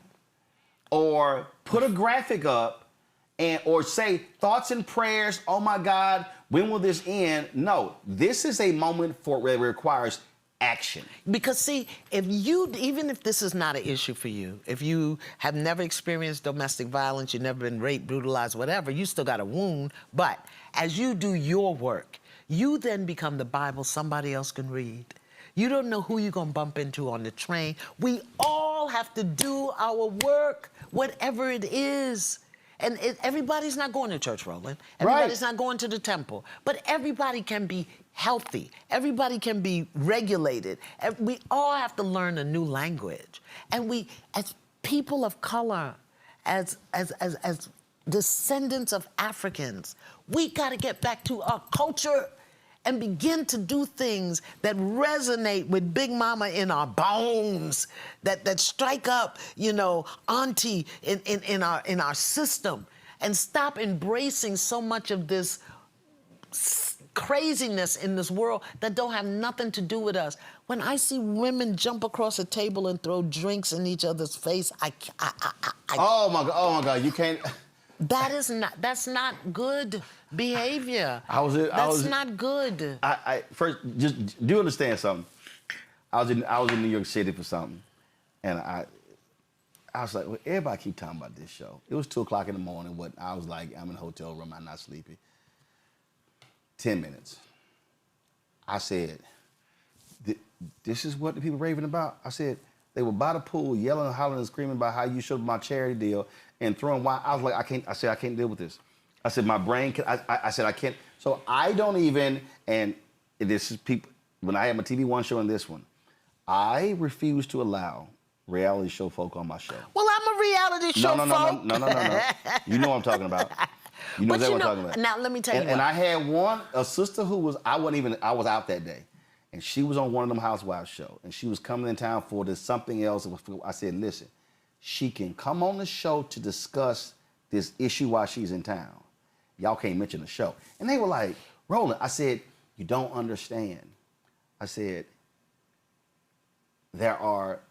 some of y'all say that's my entertainment.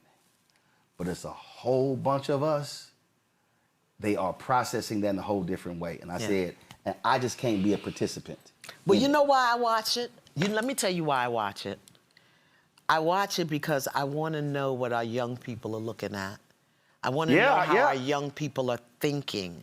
I want to know how our young people are processing, so that should they come to me, I can meet them where they are. I have to meet them where they are. I can't try to pull them up or pull them down. I have to meet them where they are. I don't, and then because I can do that and be present with them, and I have to say, so tell me what is the thinking behind throwing liquor in somebody's face? But I get it from them. I don't understand it. I get it from them. They come to me, I'm gonna send to you. I can't do it. Y'all, I told y'all we were gonna take your phone calls, and we want to set it up first. So put the number on the screen. First of all, I'm gonna show this. First of all, I'll pull it on. The number right there, y'all see 202-890-1199. 202-890-1199. If y'all have, some of y'all are like, hey, I wanted to ask Iyanla a question, here's your opportunity to do so. You can ask her a question. We will take your questions. Let me be real clear. No sermonettes, no speeches, no life stories. If y'all trying to pitch her a product, I'm gonna cut you off. I'm gonna let y'all know. So we're gonna have a question. And then she gonna answer your question, and then I'm going to the next person with a question, okay? So y'all know when I moderate events, that's why I hold the microphone. I don't hand it, because you're gonna never get it back. So we'll try to give us a call right now, 202-890-1199, 202-890-1199. The control room, put the name and the city of the person in is in Group Me, so I can see who the first person is.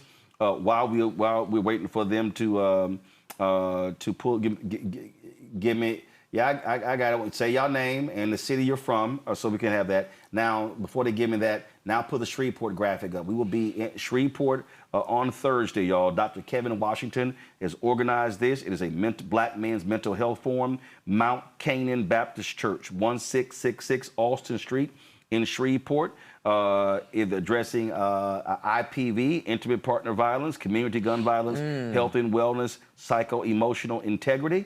Dr. Kevin Washington is a licensed African-centered psychologist, and so he is leading this. We will be broadcasting this on the Black Star Network, so I do the show from there on Thursday, and we'll be showing this as well, and he's doing 2 days worth of stuff. Beautiful. This is what we're doing on Thursday, and so we want y'all to check that out.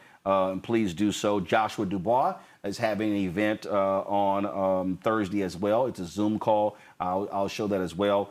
He's calling a dad check-in, checking in with dads. And so we'll have that as well. All right, folks. Latasha, calling from Philadelphia. Latasha, what's your question for Iyanla Vanzant? You're on Roland Martin Unfiltered. Latasha, first of all, I need you to do this here.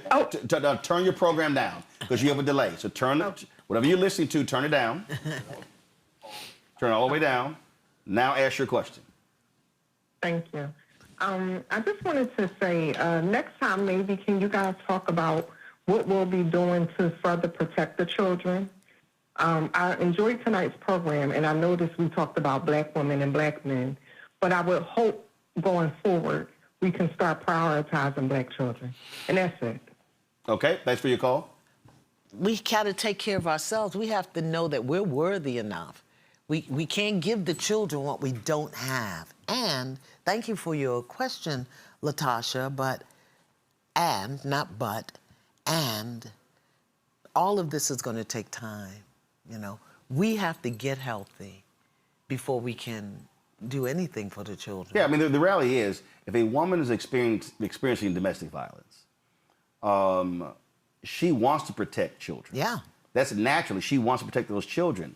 But to your point, if she's not there, you said it. I'm telling my 10-year-old son to call the police. That is not his job. That was not his job. My job was to keep him away from a man who would treat his mother like that, and I failed. Right. So our point, and she absolutely is right.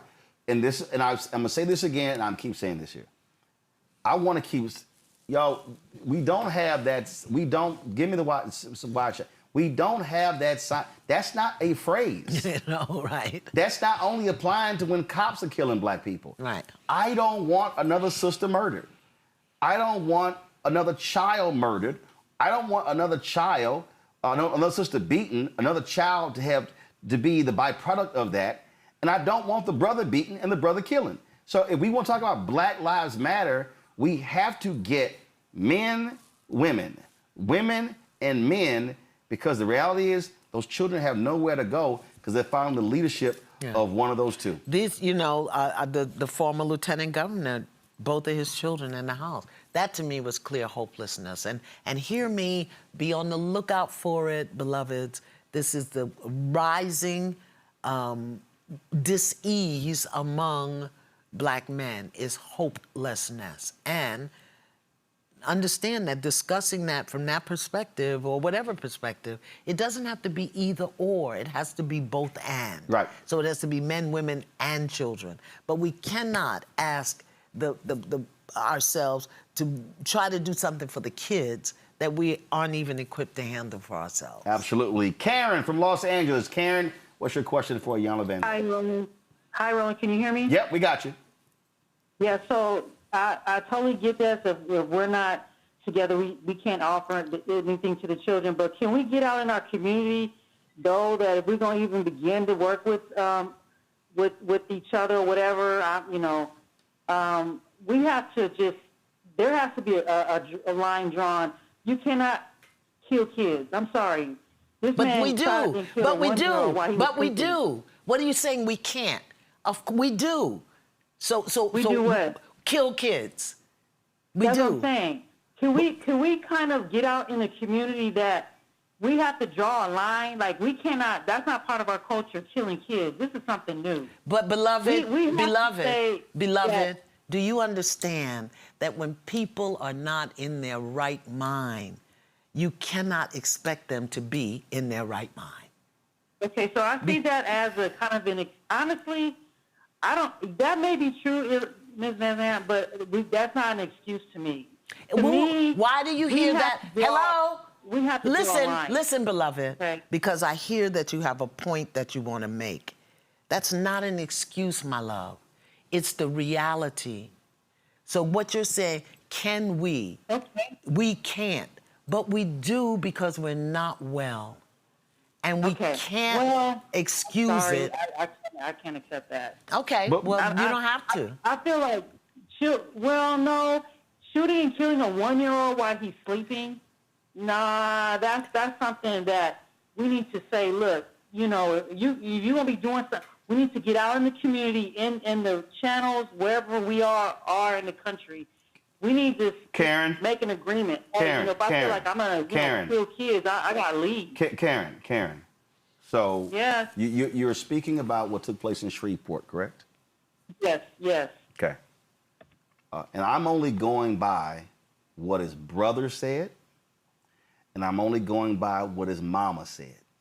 These are his family members. The VA told the New York Times that the brother spent a week in a VA hospital dealing with severe mental issues. The brother said, my brother loved his kids. If you look at the posting on Facebook, but if you also look at his Facebook postings, he talked about, God, please help me regulate my emotions. His own mother said that she talked to him and she said, son, you could beat this. And he said, Mama, the demons are too strong. The brother and the mother said they never thought at any time that the brother would kill 8 kids. So when you say we have to make an agreement, no one literally knows that a person is going to wake up on a Sunday morning at around 6 a.m. and shoot and kill 8 kids. So this is what we're trying to say. Our goal is for that not to happen, which means that first, when that brother said to his mama that the demons are too strong, there should have been a massive follow me here. Yeah. Because again, no one knows what someone's action is. That should have been immediate family emergency. This brother is in a state that we don't know what's going to happen. But that did not happen. So what we're trying to do is deal with people what's happening here, deal with their wounds, so it doesn't lead to that. We don't know a brother's going. No one knew that Justin Fairfax was going to at midnight shoot his wife several times and then kill himself in another part of the house. No one did. It was a shock. No one knew that the brother who was married to the vice mayor in Florida was going to shoot and kill her. No one knew that the 23-year-old son was going to kill his 51-year-old mother in Cook County. So we can't predict that. What we can do is acknowledge we've got mental health issues. There are wounds. There are men and women who are hurting. And our job is to get as much information as possible to reach and touch and teach and empower and inform so it doesn't happen again. That's what our goal is. And you say it shouldn't happen, we agree. But as Iyanla said, it is happening. And we're trying to stop more of this from happening because it is very tragic. So let me ask you a question, Karen. Are you still there, my love? Yes. Okay. Yes, I'm What are still here. you feeling? What are you feeling? Well, I'm feeling anger, and I don't even have kids. Okay. So you're angry about what, my love? What are you angry about? I'm angry that we've got to this point where we're killing kids. To me, I think we're very selfish people. I'm just angry at us as a group. We don't think about the kids enough. We seem to be always thinking about ourselves. We don't think about the kids' well-being. I hear about all the sexual violence. I work in an after-school program, and it's just our girls are so depressed.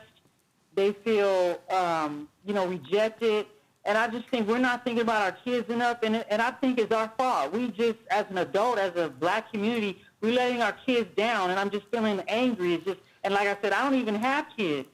I'm just sitting back watching this and just makes me angry. And we have a lot of excuses. That's number one. We have so much excuses. But yeah, we can, go get this expensive car. We can go buy all these expensive clothes or whatever. But we can't think about what's best for our kids. I'm tired of it. And we have so many excuses. And we watching our kids. Our girls are very depressed. They don't like themselves. They're all. We had a circle with a bunch of Okay, Karen, girls, we want to get to. I don't want to cut you off, but I want to offer you another possibility. I don't want to cut you off because I hear you and I thank you for sharing. Karen, do you know that at the polarity of anger is passion? Both of them have fire. Anger has a fire and passion has a fire.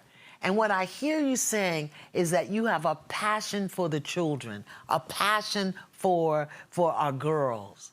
I want to encourage you to find a way to take that passion and turn it into the very service that you see is needed.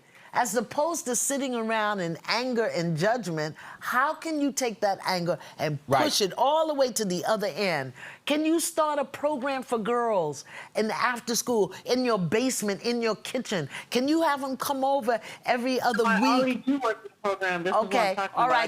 right. So then the anger is purposeless. You just holding the anger because it's draining your passion. I just want to encourage you. There you go. Take that anger and push it into that passion and meet every day. And meet in the basement and meet on the corner. Absolutely. Karen, thanks for your phone call. Dr. King said that riots is the language of the unheard. And to your point, because that was somebody called a good friend of mine. He said, I need to talk about your boy, what he's doing. And he said, this is the difference. It was a sister who called him. He said, you're angry. You're upset. He said, Roland's angry and upset with what Justin did, but he's moving towards action to how can he help somebody else. Right. And that's what a lot of us right now are pissed, angry. And sisters in the kitchen hell, and they're dying. And it's like, got it. As Joe Madison, our late friend would say, what you gonna do? What you doing about it? He always say, how many people have an issue with domestic violence but have signed up to be a safe house? You know what a safe house is? When a woman is being secreted away, she has to stop at houses along the way. What you gonna do? How many people have signed up with the domestic violence headquarters to be a safe house? If you moving a woman through my city, I can keep her 12 days, 10 days, 3 days.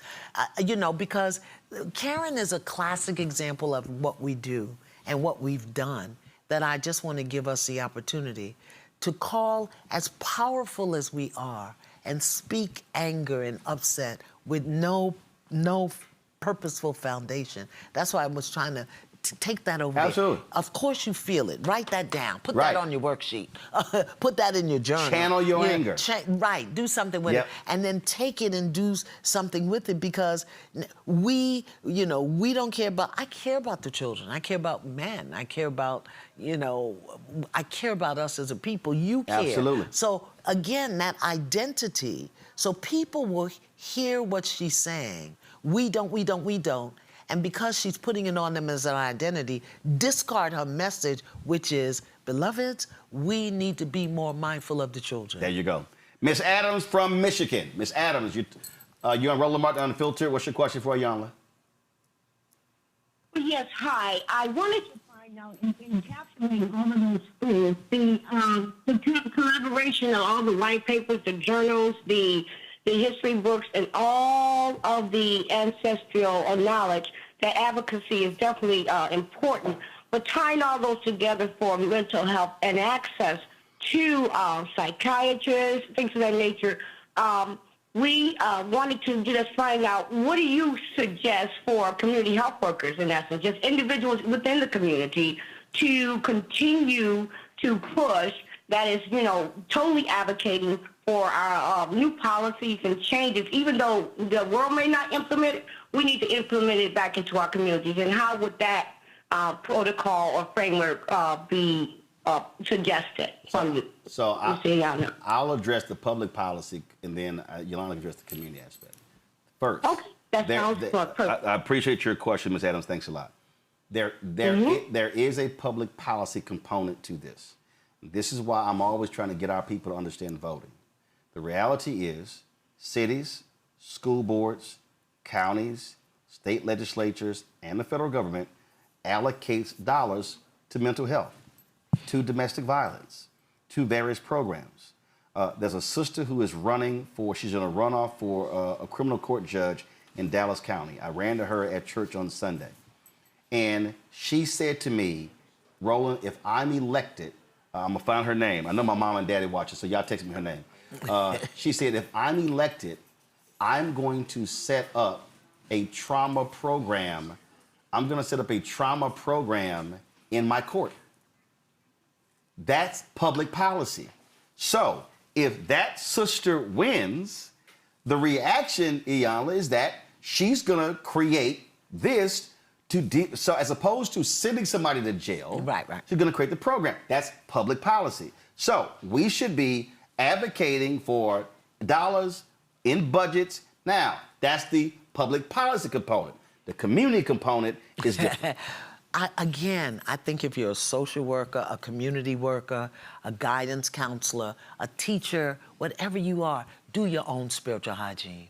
Because we got crazy people teaching our kids. We got crazy people working in our programs, impatient, stressed out, anxiety-ridden. Also collect data. So, yeah. If you're at a church, go to your pastor and say, Pastor, can we do a survey? Who are the certified licensed psychologists and counselors in our church? LSW. And provide that list to the membership. And then, do your work, too. Right, and then if you don't go to a church, hey, do your research. Who are the black psychologists, the black psychiatrists, the black counselors who in your town, in your city, and say, hey, we put together a list. This is what I keep trying to tell people. You don't have to ask permission to do that. No, you do not. So you report to Karen in LA, that's one thing you do. So now all of a sudden, if you're in Shreveport or you're in Charlotte or you're in Des Moines or wherever, you say, hey, we got the list. You need some therapy? Here are the black folks who do it. Pick whoever you want to go to, because the person who don't know, they don't even know where to look. You could put the list together. That's called helping the community out and putting it on your website, sharing it with churches, putting it in your text chats, sharing it with various groups, and now that thing is circulating all around the community. And I want to, again, encourage teachers, social workers, community workers, do your work also so that when people come to you, you meet them with presence and grace and not anxiety and just discarding them. Hey, I know you probably like when people come up to me, they're like, hey, what's your issue? What you need? Not a problem.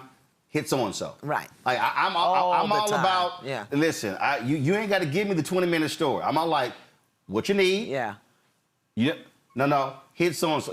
Hit so-and-so. Right. That's called being a resource. Right. James Cook from North Carolina, the first brother to call. I got 5 other sisters. I'm going to come to y'all, but I got to throw a brother. James, what's your question for Iyanla?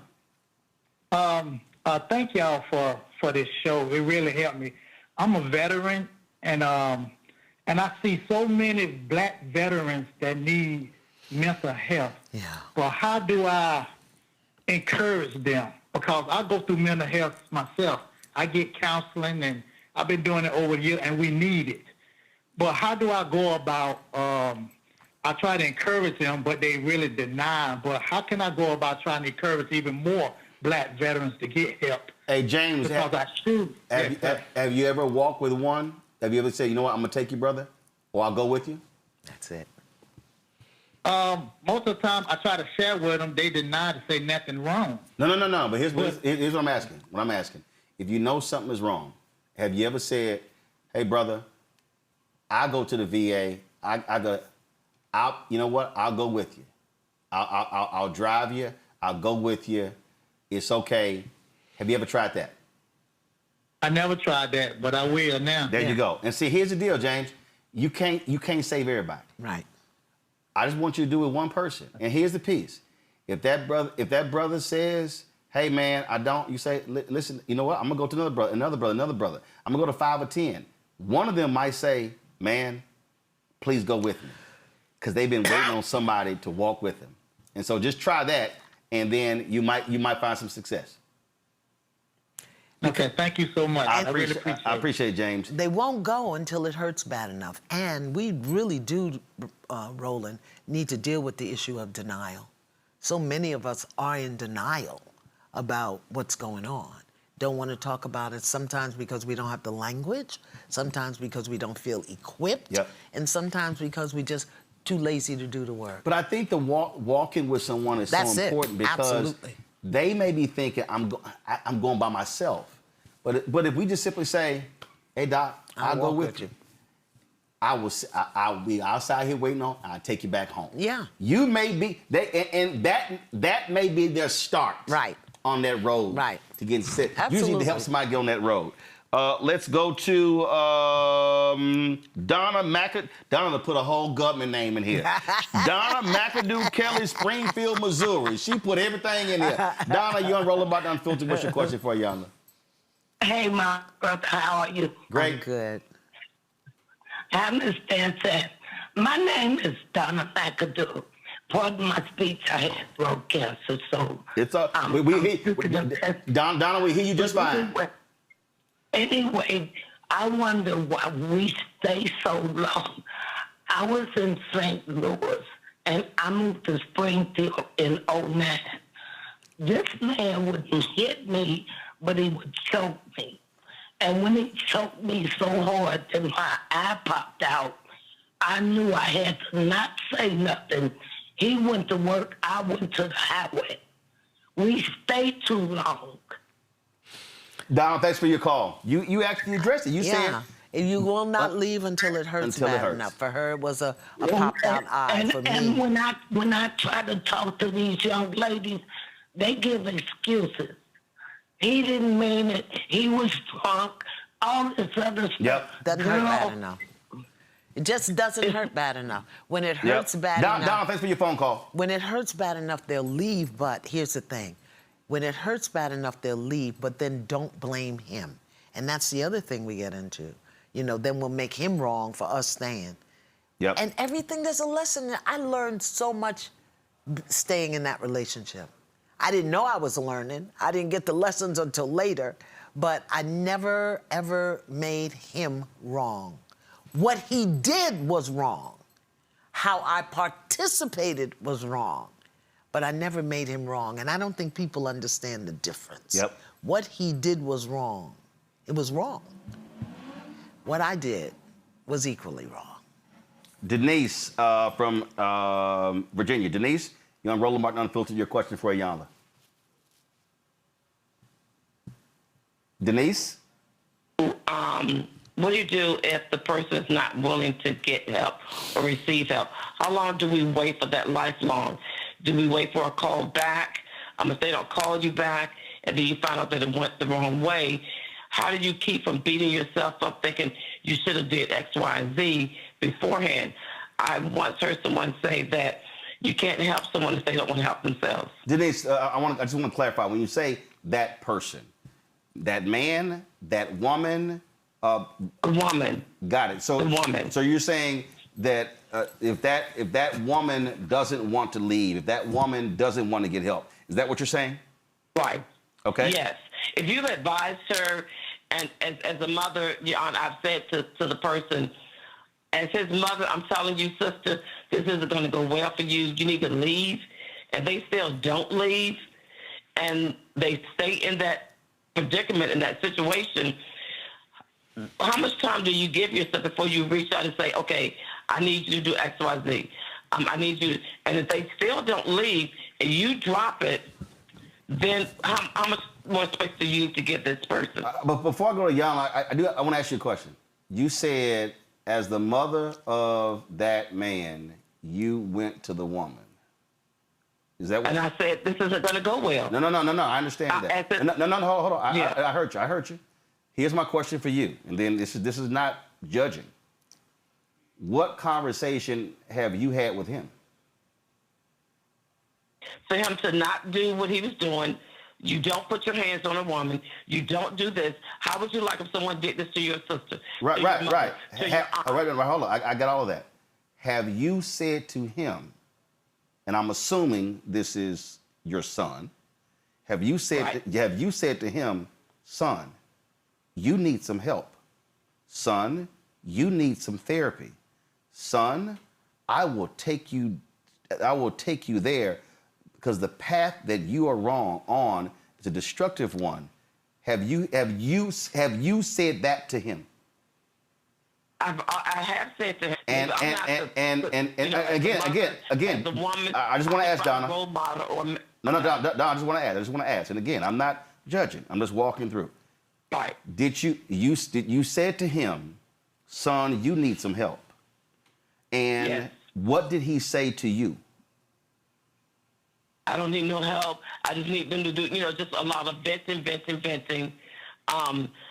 Not being accountable for what he's doing, not being held responsible for what he's doing. So much not feeling bad until I say, and then he'll come back and say, yeah, Mom, you were right.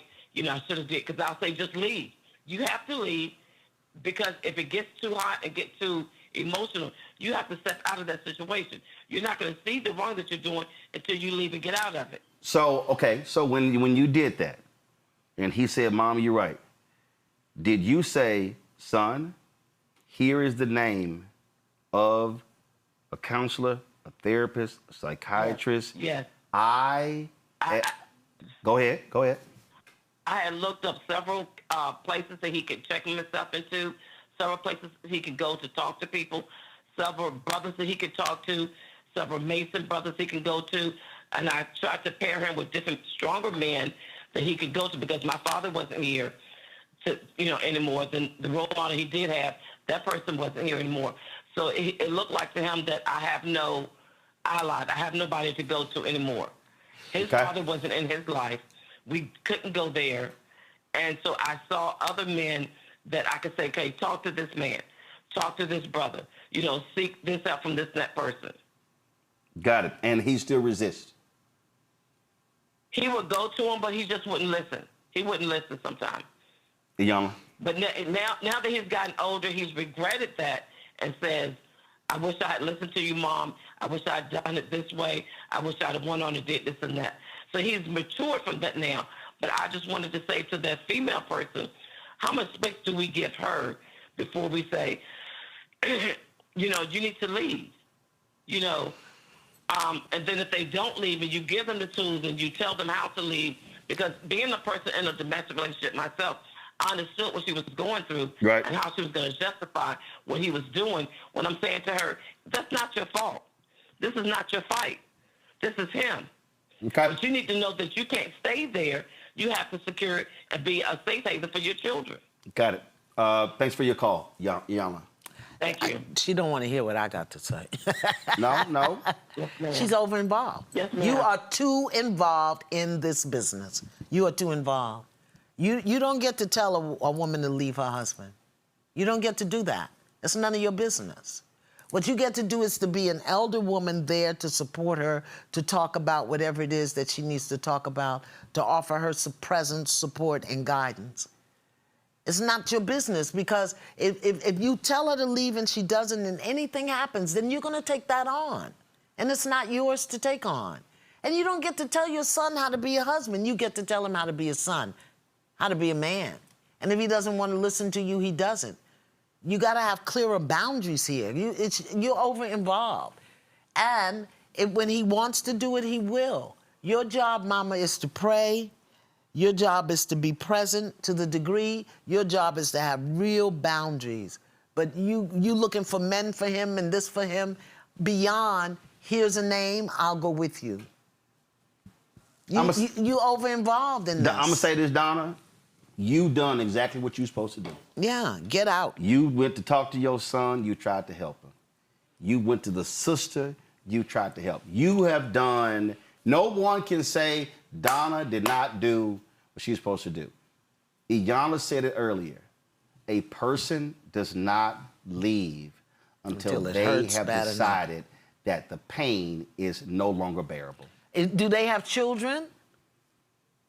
She's gone. She's already gone. But she could be grandma. Just be grandma. Yeah. Just be grandma. I don't want Donna to beat herself up. Yeah. And I'm sorry, Denise. And I heard all her pain, and I heard it. But the reality is, we've all been there. Yeah. If you can't make a grown person do it, all you can do is give them as many options as possible, and then it's... But remember earlier I said, be a soft place for her to fall. Mm-hmm. But don't just come to complain. What is your choice? What do you... Okay, so you can come, you and the kids can come, we can go shopping, we can bake cake, cookies, whatever. We can't talk about your marriage, because it's clear to me you're not ready to do anything about it right now. There you go. Is it G from Lawton, Oklahoma? They're still there? Sure. Yes, sir. What's your question? My question is in reference to the church. How can we get the church more involved? Because I'm listening to all of the other callers calling in to know I'm not a minister, but I'm thinking some of these things that they're going through goes back to the church. The church needs to get more involved in what's going on now. So, G, let me ask you a question. Do you belong to a church? Sir. Do you belong to a church in Lawton, Oklahoma? No, I don't. Okay, so let's start right there. So now hold up, G. Now, G, hold up. See, G, you called in, and see, we're gonna have to go there. Now, and so again, see, I guess some of y'all thought only Iyanla was gonna ask a question. No, G, you are asking the church to get involved. And you ain't involved. The church is comprised of people. The church is not a pastor.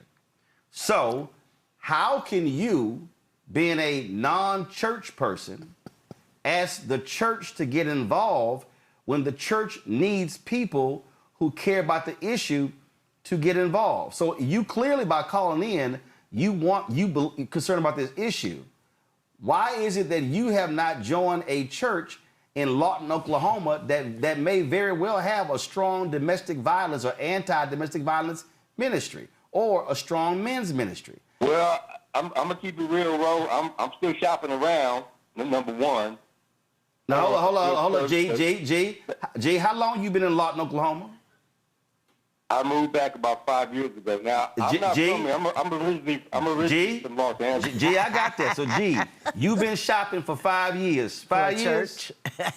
G, it didn't take you 5 years. I do listen to Jamal Bryant. Okay? No. Listen. Listening online is one thing, but being involved in the ministry is another. Here's all I'm saying, G. It didn't take you 5 years to find a place to live. It didn't take you 5 years to find a job. It probably didn't take you 5 years to find a woman or a man. I don't know your situation. I'm just putting. No. G, I never assume. G, I never assume. My point is this here, G. Roll your roll. G, I got you. 100%. I got you, G. Here's my whole point. Roll your roll. G, I got you. G, I got you. My point is this here, G. If you want the church to be involved, you're going to have to be involved in the church. I know, brother. I know. Thank you. All right, G. Find a church soon, G. Like, give yourself a time limit. All right, okay. G. Hey, Ro. Yeah. Ro. We got you and I have a common denominator, brother. All right, G. I appreciate it, my brother.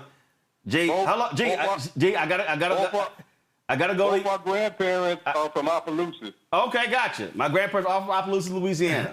Iyanla, the reason I press G on that is because we keep saying community got to do something, church got to do something, people got to do something, but those institutions are made up of people. But did G download his worksheet? Is G doing his work? Because see, when people aren't doing their work, they make up what work other people got to do. Hey, so do this, Keenan and Wesley. I need y'all to, so the links that of Iyanla's worksheets, put those on blackstarnetwork.com so people can just go right there and download it. So y'all let me know when it's live on the website. See, because he's not doing his work. See? When you're not doing your work, you make up the work other people have to do. Yeah, you can't keep saying we need this and you ain't doing nothing with them. Let's see here. Is it Denicia from Long Island, New York? Is it Denicia? She's still there? Hi, yes. Denicia, hi. You're on Roland Hello. Unfiltered. What's your question for Iyanla? Okay, first I just want to thank both of you for creating a space and time to have such an important conversation. So I'm going to sort of deviate slightly, but I believe is relevant. So it sounds like what is at the cornerstone of what we're trying to achieve is collective purpose, collective impact, and collective hope.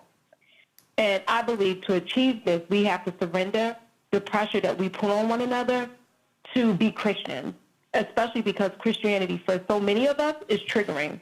And with this generation, less of our kids in the African American community are identifying with Christianity.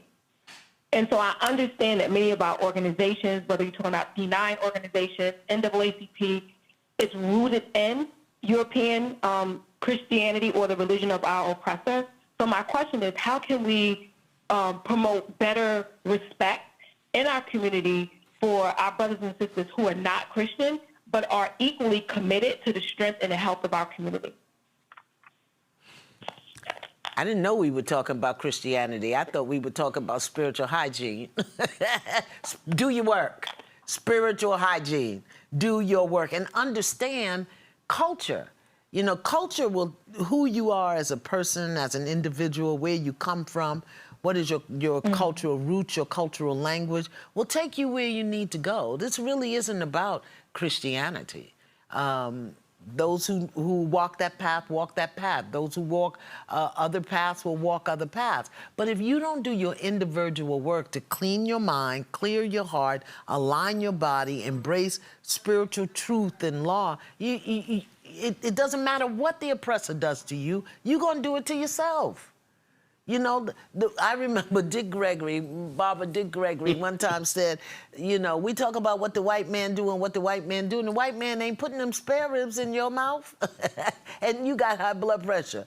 You know, we have to look at what we're doing, and don't worry about that. Because when you get right in your spirit, when your mind is clear, when your heart is clean, when you are aligned, you will be directed to where you're supposed to be, whether that's the church, the mosque, the temple, you know, the oak tree in the backyard. Mm-hmm. And it's going to come from within because God is going to take you where you're supposed to be. Denicia, we appreciate your phone call. Thanks a lot. Demi from Texas. Demi, we're taking 4 more calls, 3 after this one. Demi, what is your question for Iyanla? Hi, Roland and Iyanla. Ms. Vanzant, yes. I just wanted to say, I think Roland answered my question because I was just asking for how do we go forward with seeking mental health professionals, and he did clarify that when he said go through the church or try to go through directories, I guess, and look for Black therapists. Right, so I want you to look up the Association of Black Psychologists. National Association. We right? had Dr. Monique Swift Muhammad on. She's the president. Right. There are several organizations, but start with them. They have a database. Also, National Medical Association. That's the group of black doctors. Try them as well. And what we're going to do is we're going to also be reaching out. And social workers, International Association of Black Social Workers. You got social workers as well. So one of the things that we're going to do is we're going to also begin to compile links to those different groups and have them on blackstarnetwork.com. That way we can just say, hey, we already got on the website, and we'll just add more to it just to make it a lot easier for y'all to be able to access the information. But we appreciate it. Thanks for your phone call. And if you are a psychologist, psychiatrist, social worker, licensed clinical social worker, please send me your information at customer@iyanla.com because I do have a resource list. There you I go. have coaches, ministers. So if you are, you know, and you accept patients, clients, send me your information. I would love to put it on my resource list. You said customer@Iyanla, IYANLA.com. Got it. Send me your card, your number, what services you offer, and we'll put it on our resource list. There we go. I have a real long resource Good. list. Clyde from Houston. Clyde, you're on Roland Martin Unfiltered. What's your question for Iyanla? Hey, how's it going, Martin? Doing great. Again, I wanted to say to you in regards to, again, the topic itself, that you and what you and Iyanla was doing in terms of the abuse that's happening with the Black women in our community, too, as well. I think also, too, Roland, that you're on target with what you're doing as well as her, having her there. I said to you that I grew up in a household where my dad, again, was an abuser in terms of my mom being an alcoholic. But I say to you that it's important that the topic that you have, so much of what you're saying, I wasn't taught about how to handle and deal with my wife or my woman leaving the house. I became what my daddy was leaving the house too. We become what we come from in terms of our behavior. Yeah. I say to you is that, you know, it's widespread with us as Black men not being taught about how we should handle our women, because, you know, we become what we've been exposed to. Clyde, how And I did say you? to your honor too as well. Clyde, how did you? What's his wound? Ask him what his wound Yeah, is. What's your wound, go ahead. Clyde? What's your personal wound that you are still working to heal? What's your wound? Not so much of that is I'm calling to support you and what you're doing in terms of my support, experiencing that growing up. You know, So as what's a your black wound, young Clyde? man and becoming a man. So is that your wound? Seeing your father physically assault your mother? Exactly. Exactly. I agree. Exactly. And here's my question. Here's my question for you. How did you arrive? How did you heal? How did you say, I'm not going to do that? Or did you do that and you had to get counseling? Seeing the pain from my mom and what she went through in terms as a young man, looking at her in terms as a woman and what she's been through. So that, yeah, exactly, I did. I seen her do that. I seen him do that as well. Okay. Got it. Clyde, thanks for your phone call. I appreciate it. I appreciate it, Clyde. Thanks a lot. We're going to stay in the Houston area. Deborah from Channelview, Texas. Deborah, you're on Roland Martin Unfiltered. What's your question for Iyanla? Thank you. Thank you so much for taking my call. I appreciate this. Roland, you are, Iyanla is doing such a great job. We really, really need this. What I want to say is that a lot of black mothers are raising sons. And it's really emotional for me because we do the best that we can. We really, really do.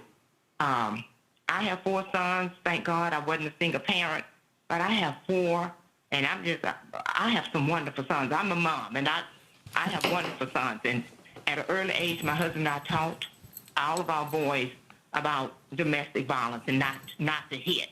They learned that starting at 5 years old. So we always talked about that in my family. And I just want to know, how did you start the conversation? Because it's not an easy conversation to start. And as a parent, we know our kids, and we can read our kids, and we know when something is wrong. So you want to step in as early as you can. So how do you just start that conversation in a family that don't even want to hear it? It's a couple of things. I want to give a big up and a shout out to black women who are raising sons and to implore you to do your work, because all men marry their mothers. If you're angry, wounded, broken, whatever it is, he's going to look for that in a woman, either to fix it or to engage it.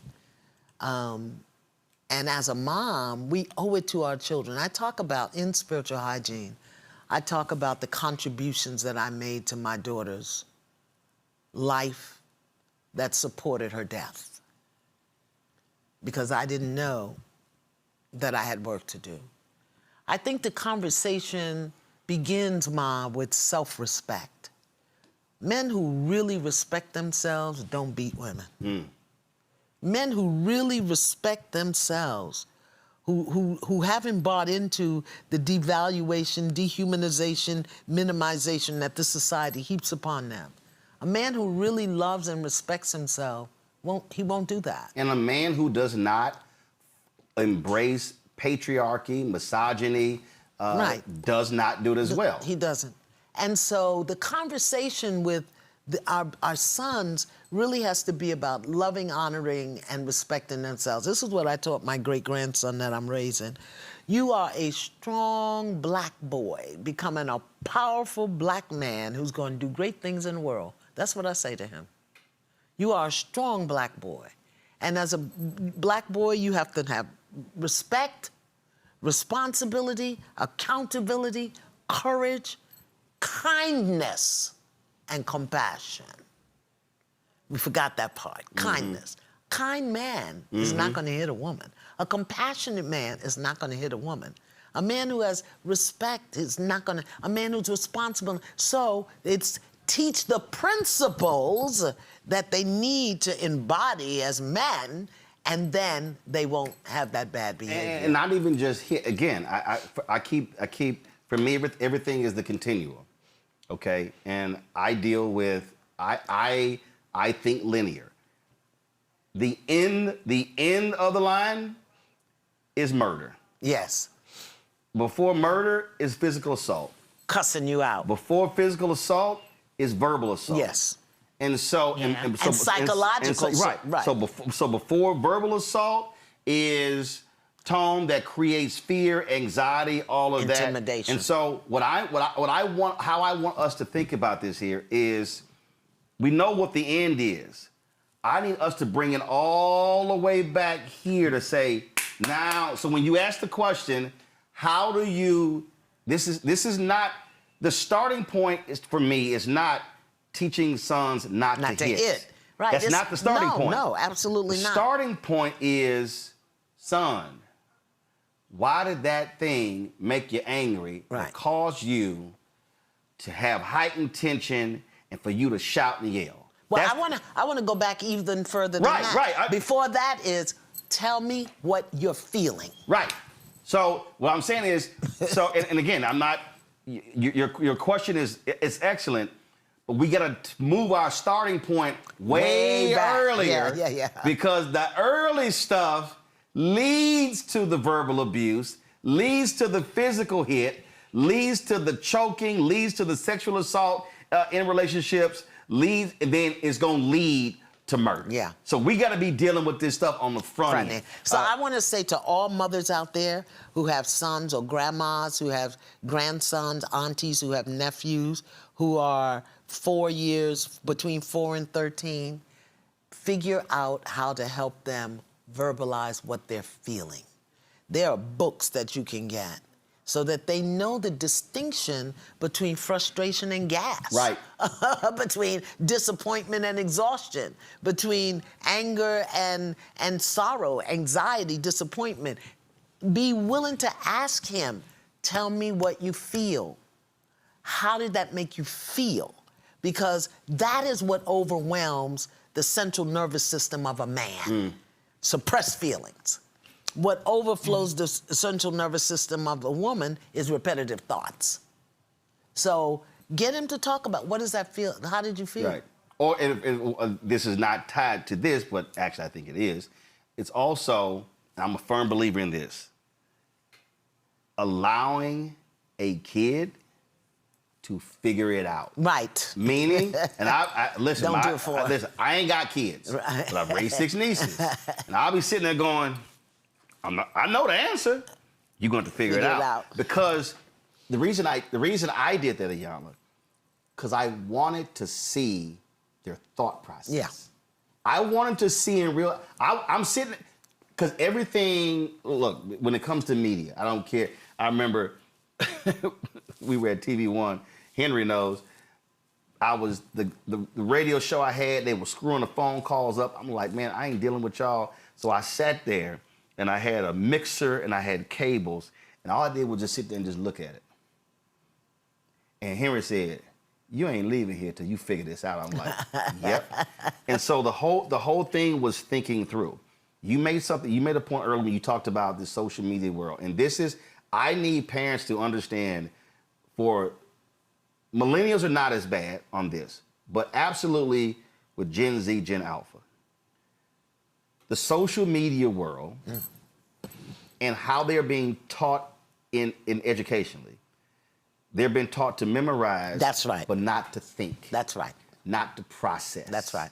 Not to go through, to your point, why did that make you angry? That's right. Why are you upset? Why? And so, for me, I wanted to see my nieces think. Right. I wanted to see this, that, and the other. The other thing because that's a part of also, you take the thinking through of that and you apply it over here. Again, going back to when clothes shrunk. Now, I could get mad and yell, and it could lead to, or I can we're going to bypass all that and just do this. But I had to process all of that. But you know what else that taught you, Roland? Which like you said, they learn to memorize, not to think. Thinking through it, working it out teaches patience. Yes. It teaches creativity. It actually calms you down. Imagination. It calms you down. So it gets you a whole lot You of forgot things. why you were mad. And as I said earlier, Black women, we love deeply, we love loyally, and we love sacrificially. But in that process, we overgive, we overextend, we overinvolve. The mama telling her grown son with a wife what not to do. Oh, you want to do that and end up in jail? That's not going to turn out well for you, but I hear you. You have a right to make that choice. I never forget. Before Alexandria, get ready for your question. It was in Houston, Texas. These two white guys and a black guy decided to go to Montrose, which is the gay part of Houston, and they killed a man. And the reporters were in the hallway talking to the parents, and the dad was standing there, and the mom was over there crying, and the dad said, "Let me be clear. My son did it. My son's pleading guilty. We're not going to mortgage our house to hire a lawyer to get him off. He has to accept the consequences." He said, "I hate that my wife is having to sit here and deal with this pain." He said, "But the reality is my son made a decision, and he's going to have to accept the consequences of his decision." Wow. It was, now, my dad watched 5 hours of news a day. I mean, I will never forget that story, because this black daddy, it wasn't this whole, "Oh no, my baby, not my baby." He said, "No, we are not about to sit here and ruin our lives trying to get him off." He said he did it. And you know, that's probably the most loving thing that he could do, first for himself and his wife, but second of all for the son, to hold him accountable, to allow him to experience the consequences and to take responsibility. He was saying, "Me and your mama can't save you." Yeah, so many times, you know, we keep people from hitting rock bottom because we forget God made the rock. And we also don't want to see them what we consider suffering, not knowing whether or not in that consequence, in that choice, is the ultimate lesson they have to learn. To that mama, her son may have to go to jail. Yeah. He keeps beating his, if she gets enough is enough, if she filed charges, and if she could say, "Son, I told you we were going to be here. Yeah. But you didn't listen. Right. I gave you everything. I did the resources, but you didn't listen." And people are going to have to go through a criminal justice system. If you are physically harming somebody, that is assault. And if you commit that act, you're going to have to deal with the consequences.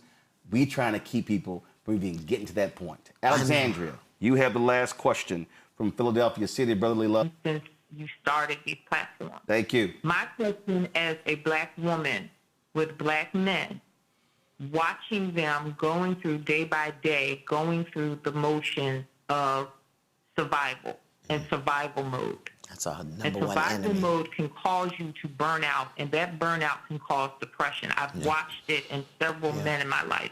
My nephew and my best friend. My best friend is right now watching his father go through hospice.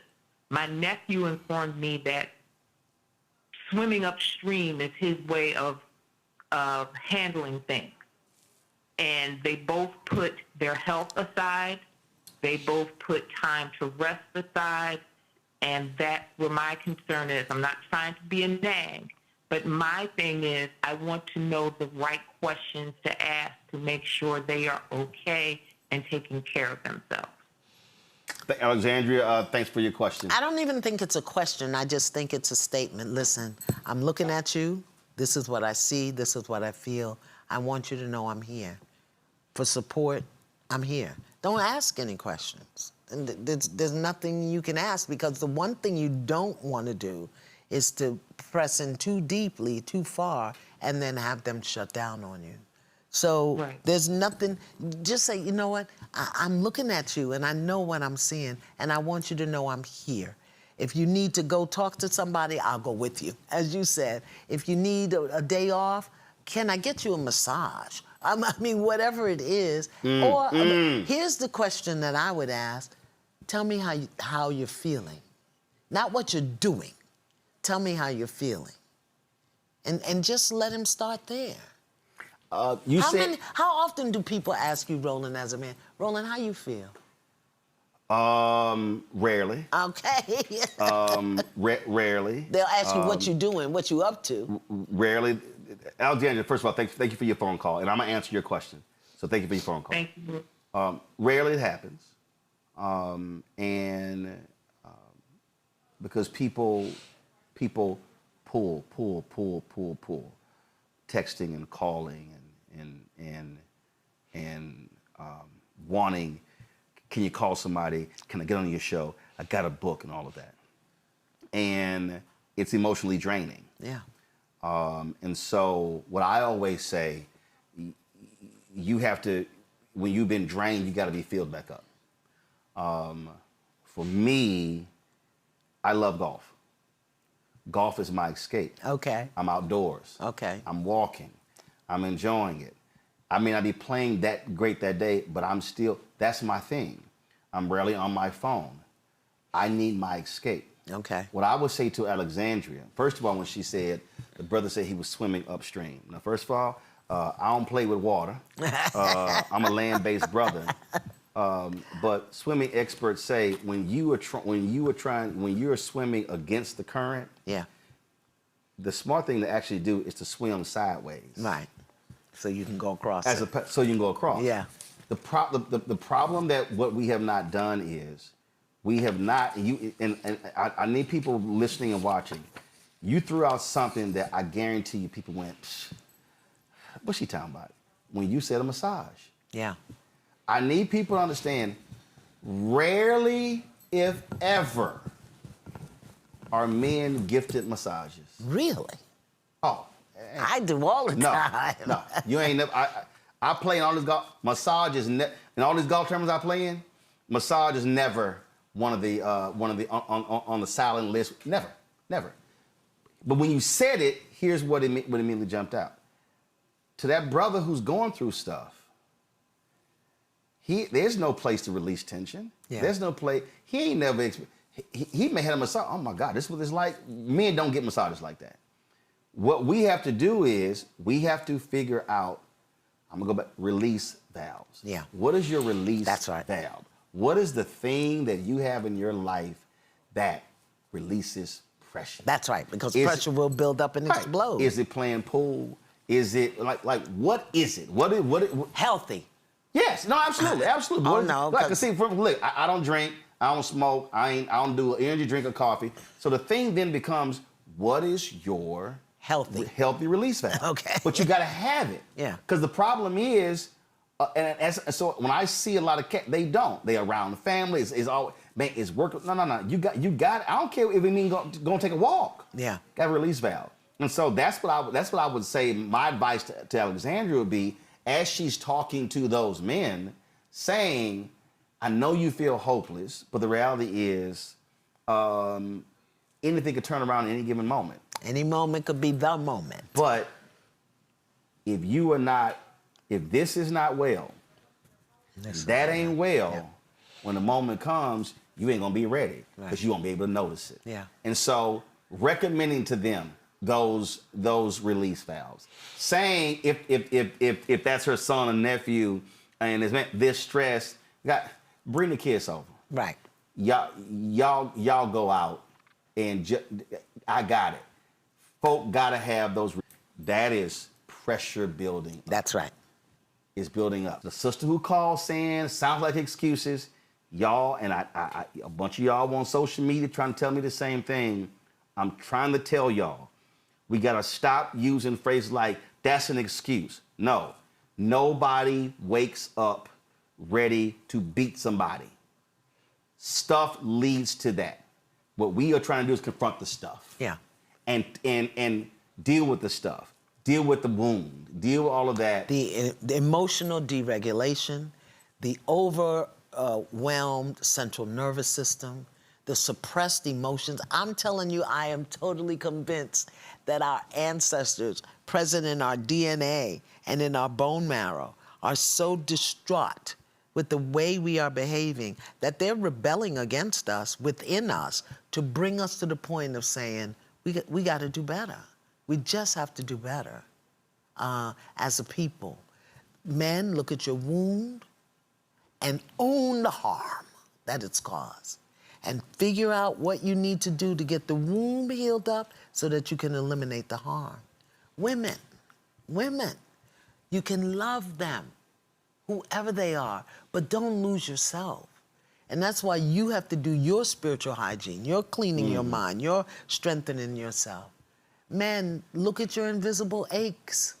Look at your invisible aches, because it just looks like you're not hurting. We know you are, and we don't know what to do about it.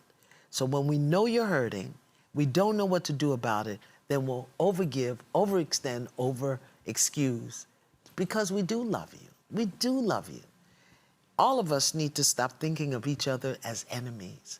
Black men are not the enemy of black women. Black women are not the enemy of black men. And this society, this structure of this system has pitted us against one another, and somebody's getting rich off of it. The other thing, we've got to really, as a community, individuals, I don't want to say we, as individuals, we really want to start monitoring what we put out in the universe in terms of our messaging, in terms of our speaking, in terms of our canceling, judging. Why? Because everything you put out is coming back to you. Some of us are getting our butt kicked about gossip and judgment and speaking that we did 5, 10, 15 years ago. It's coming back. There's an equal and opposite reaction for everything. So we just need to clean up, Roland. What you just said there, my final comment is this. There was when I was in the Dominican Republic on vacation, anniversary vacation, and somebody hit me and they said, there are people who on TikTok who are calling for YouTube to cancel your channel. And I laughed. And I said, well, that's dumb. And I said, so for the folk who are mad with something I said or posted, I said to this person, I said, why don't you go on their page and ask them how many other black shows are having the conversation? Well, how many other black shows are there? Well, there are black shows. Okay. But there are black shows, but then there are shows hosted by blacks. But then you want to get rid of the entire show and network because you mad about this one thing. But tomorrow, there's something you gonna want somebody fighting for you. Yeah. And the thing that you want to get rid of may not be here. Yeah. And so to your point, I need our folk to stop being so reactionary, so angry, so resentful, and say, who's actually trying to help our people and harm our people? And my last point is this, and why, because somebody told me, man, you only feel this way because Justin Fairfax is your frat brother. I said, no. I said 17 years ago, when Chris Brown beat Rihanna, I was at CNN. And I was watching all of these networks and CNN. They had all these shows. And I mostly saw women on these shows talk about domestic violence. And the conversations were to protect the woman, protect the kids, get out of that situation. And I was filling in for Campbell Brown. And I said, I want an all-male panel. They went, what? I said, well, all I've seen are women talking about domestic violence. I said, if men are committing 96% of the violence, I want to have a panel of men who can confront and deal with men. You would have thought I was proposing to shut the network down. They fought me on it. Kevin Powell had written about abusing women before and how he sought therapy. I wanted to have him on. They told me absolutely, he was on an MTV reality show, wouldn't do it. A week later, he's on Oprah. A week later, Oprah had a show with men domestic violence. Yeah. And I sent an email, you shouldn't rub it in our faces. I said, no, I'm just letting y'all know. My instincts were right. You told me I was wrong. But you're a black man. But they're going to diminish you, right. Dehumanize you, demoralize you. And so I made them, but the problem is they forgot what kind of black man I was. I said, no, we doing the panel. And the person who produced the segment is now the president of MSNBC. She didn't want to do it. But I said, no, we doing the panel. So the point I'm making, people, that was 17 years ago. And we're still what I talking dealt about with my sister was 24 years ago. No, yeah, it was 20, actually it was 24, 25 years ago. So that predated that. So I've always been saying this, that we will never be able to get a handle and confront domestic violence until we deal with the mental health issue. And the mental health issue. Right. And I want to say this, you know, we talked, and what I told you was, don't take it on.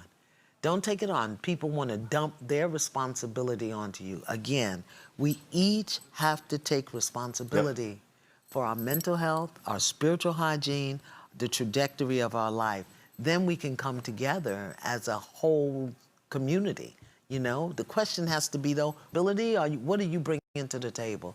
So I want to thank you for continuing to have the conversation.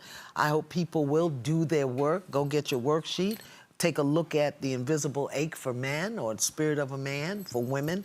Take a look at Spiritual Hygiene. So, so first of all, name the 3 books again. So Keenan, so do this here. Grab the links and put it on the same thing. So your worksheet is already up on the website. It's up on the website. Go to Black and Star that's your personal work. Go to blackstarnetwork.com. Y'all pull it up. No, not that. The website. The website. The website. Thank you. So y'all, this right here, what you're seeing, Spiritual Hygiene for Black Men and Women, that is up right now on blackstarnetwork.com. You can download the worksheet. And it's fillable. You don't even have to print it. You can do the work now. You ain't got to wait till tomorrow. Y'all can start tonight. Keenan is going to add those books Iyanla mentioned. The book you mentioned about the brothers, I actually have that book at home. Actually, I have all 3 of those books at home. So The Invisible Ache, Courtney B. Vance. I don't have that one. Okay. No, Spirit of a Man. The 3 you mentioned, I have those. And I'm from here. But my whole point is, so we're going to add those links as well. Folks, tomorrow, so Thursday, give me the Shreveport graphic. We're going to be in Shreveport on Thursday with Dr. Kevin Washington at Mount Canaan Baptist Church, 5 to 7 local time, 6 to 8 p.m. Eastern. So we're going to be there. So look forward to that. And I mentioned this. I will go ahead and show it. The sister who I met at my parents' church, Lakeisha Smith. Y'all pull the graphic. She's running. She's running for a criminal court judge. My mama sent me my absentee ballot today so I can vote in the runoff. But when I was talking to her, she said that she said if I get elected, I am going to have a trauma unit in my court for these very issues. She told me that she experienced domestic violence, lived in a shelter. She understands these issues. And so this, when I talk about voting, that's the kind of folk you want to put in office. And that's a judge. And she saw the judge that we had on last week talking about the role they play. And so folks, we have all of that. Y'all saw all the links. You saw all the conversations we had. Do me a favor. Y'all need to be sharing it. If it's a whole bunch of mess and it's a whole bunch of gossip, we sharing stuff left and right. Oh, it's going to be 30,000, 100,000, 200,000 likes, hearts, all this sort of good stuff. But what this conversation can do for you will do more for you than any gossip conversation will. This is about breaking generational curses. Yeah. There are multi-generations that have experienced domestic violence.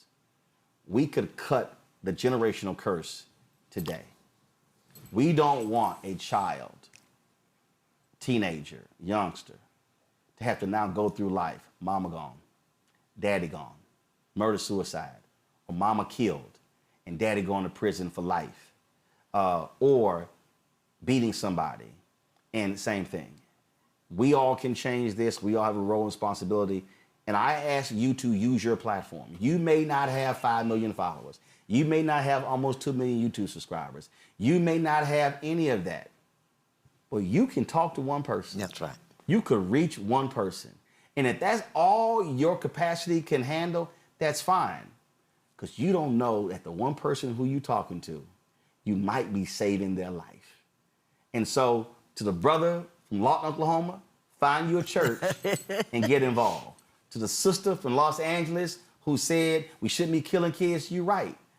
But if we don't do this thing as a community, it cannot be done.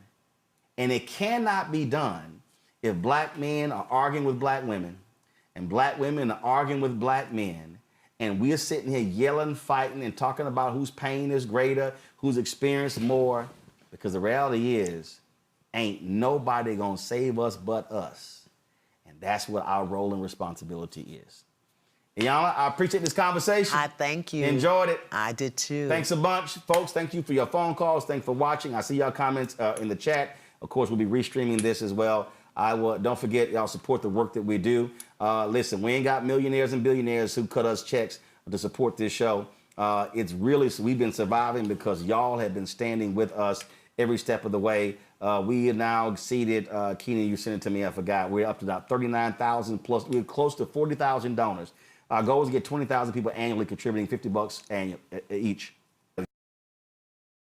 QR code, you see it right here on the screen. That's also for credit cards as well. Checks and money order. For all y'all folks who can't stand electronic stuff, make it payable to Roland Martin Unfiltered, P.O. Box 57196, Washington, D.C. 20037-0196. PayPal's R Martin Unfiltered, Venmo RM Unfiltered, Zelle, Roland at RolandSMartin.com, Roland at RolandMartinUnfiltered.com. Download the Black Star Network app, Apple phone, Android phone, Apple TV, Android TV, Roku, Amazon Fire TV, Samsung Smart TV. You want to get our Roland Martin Unfiltered swag? Please do so by going to shopblackstarnetwork.com. Our t-shirts, hats, all that good stuff, including our best-selling shirt, Don't Blame Me, I Voted for the Black Woman.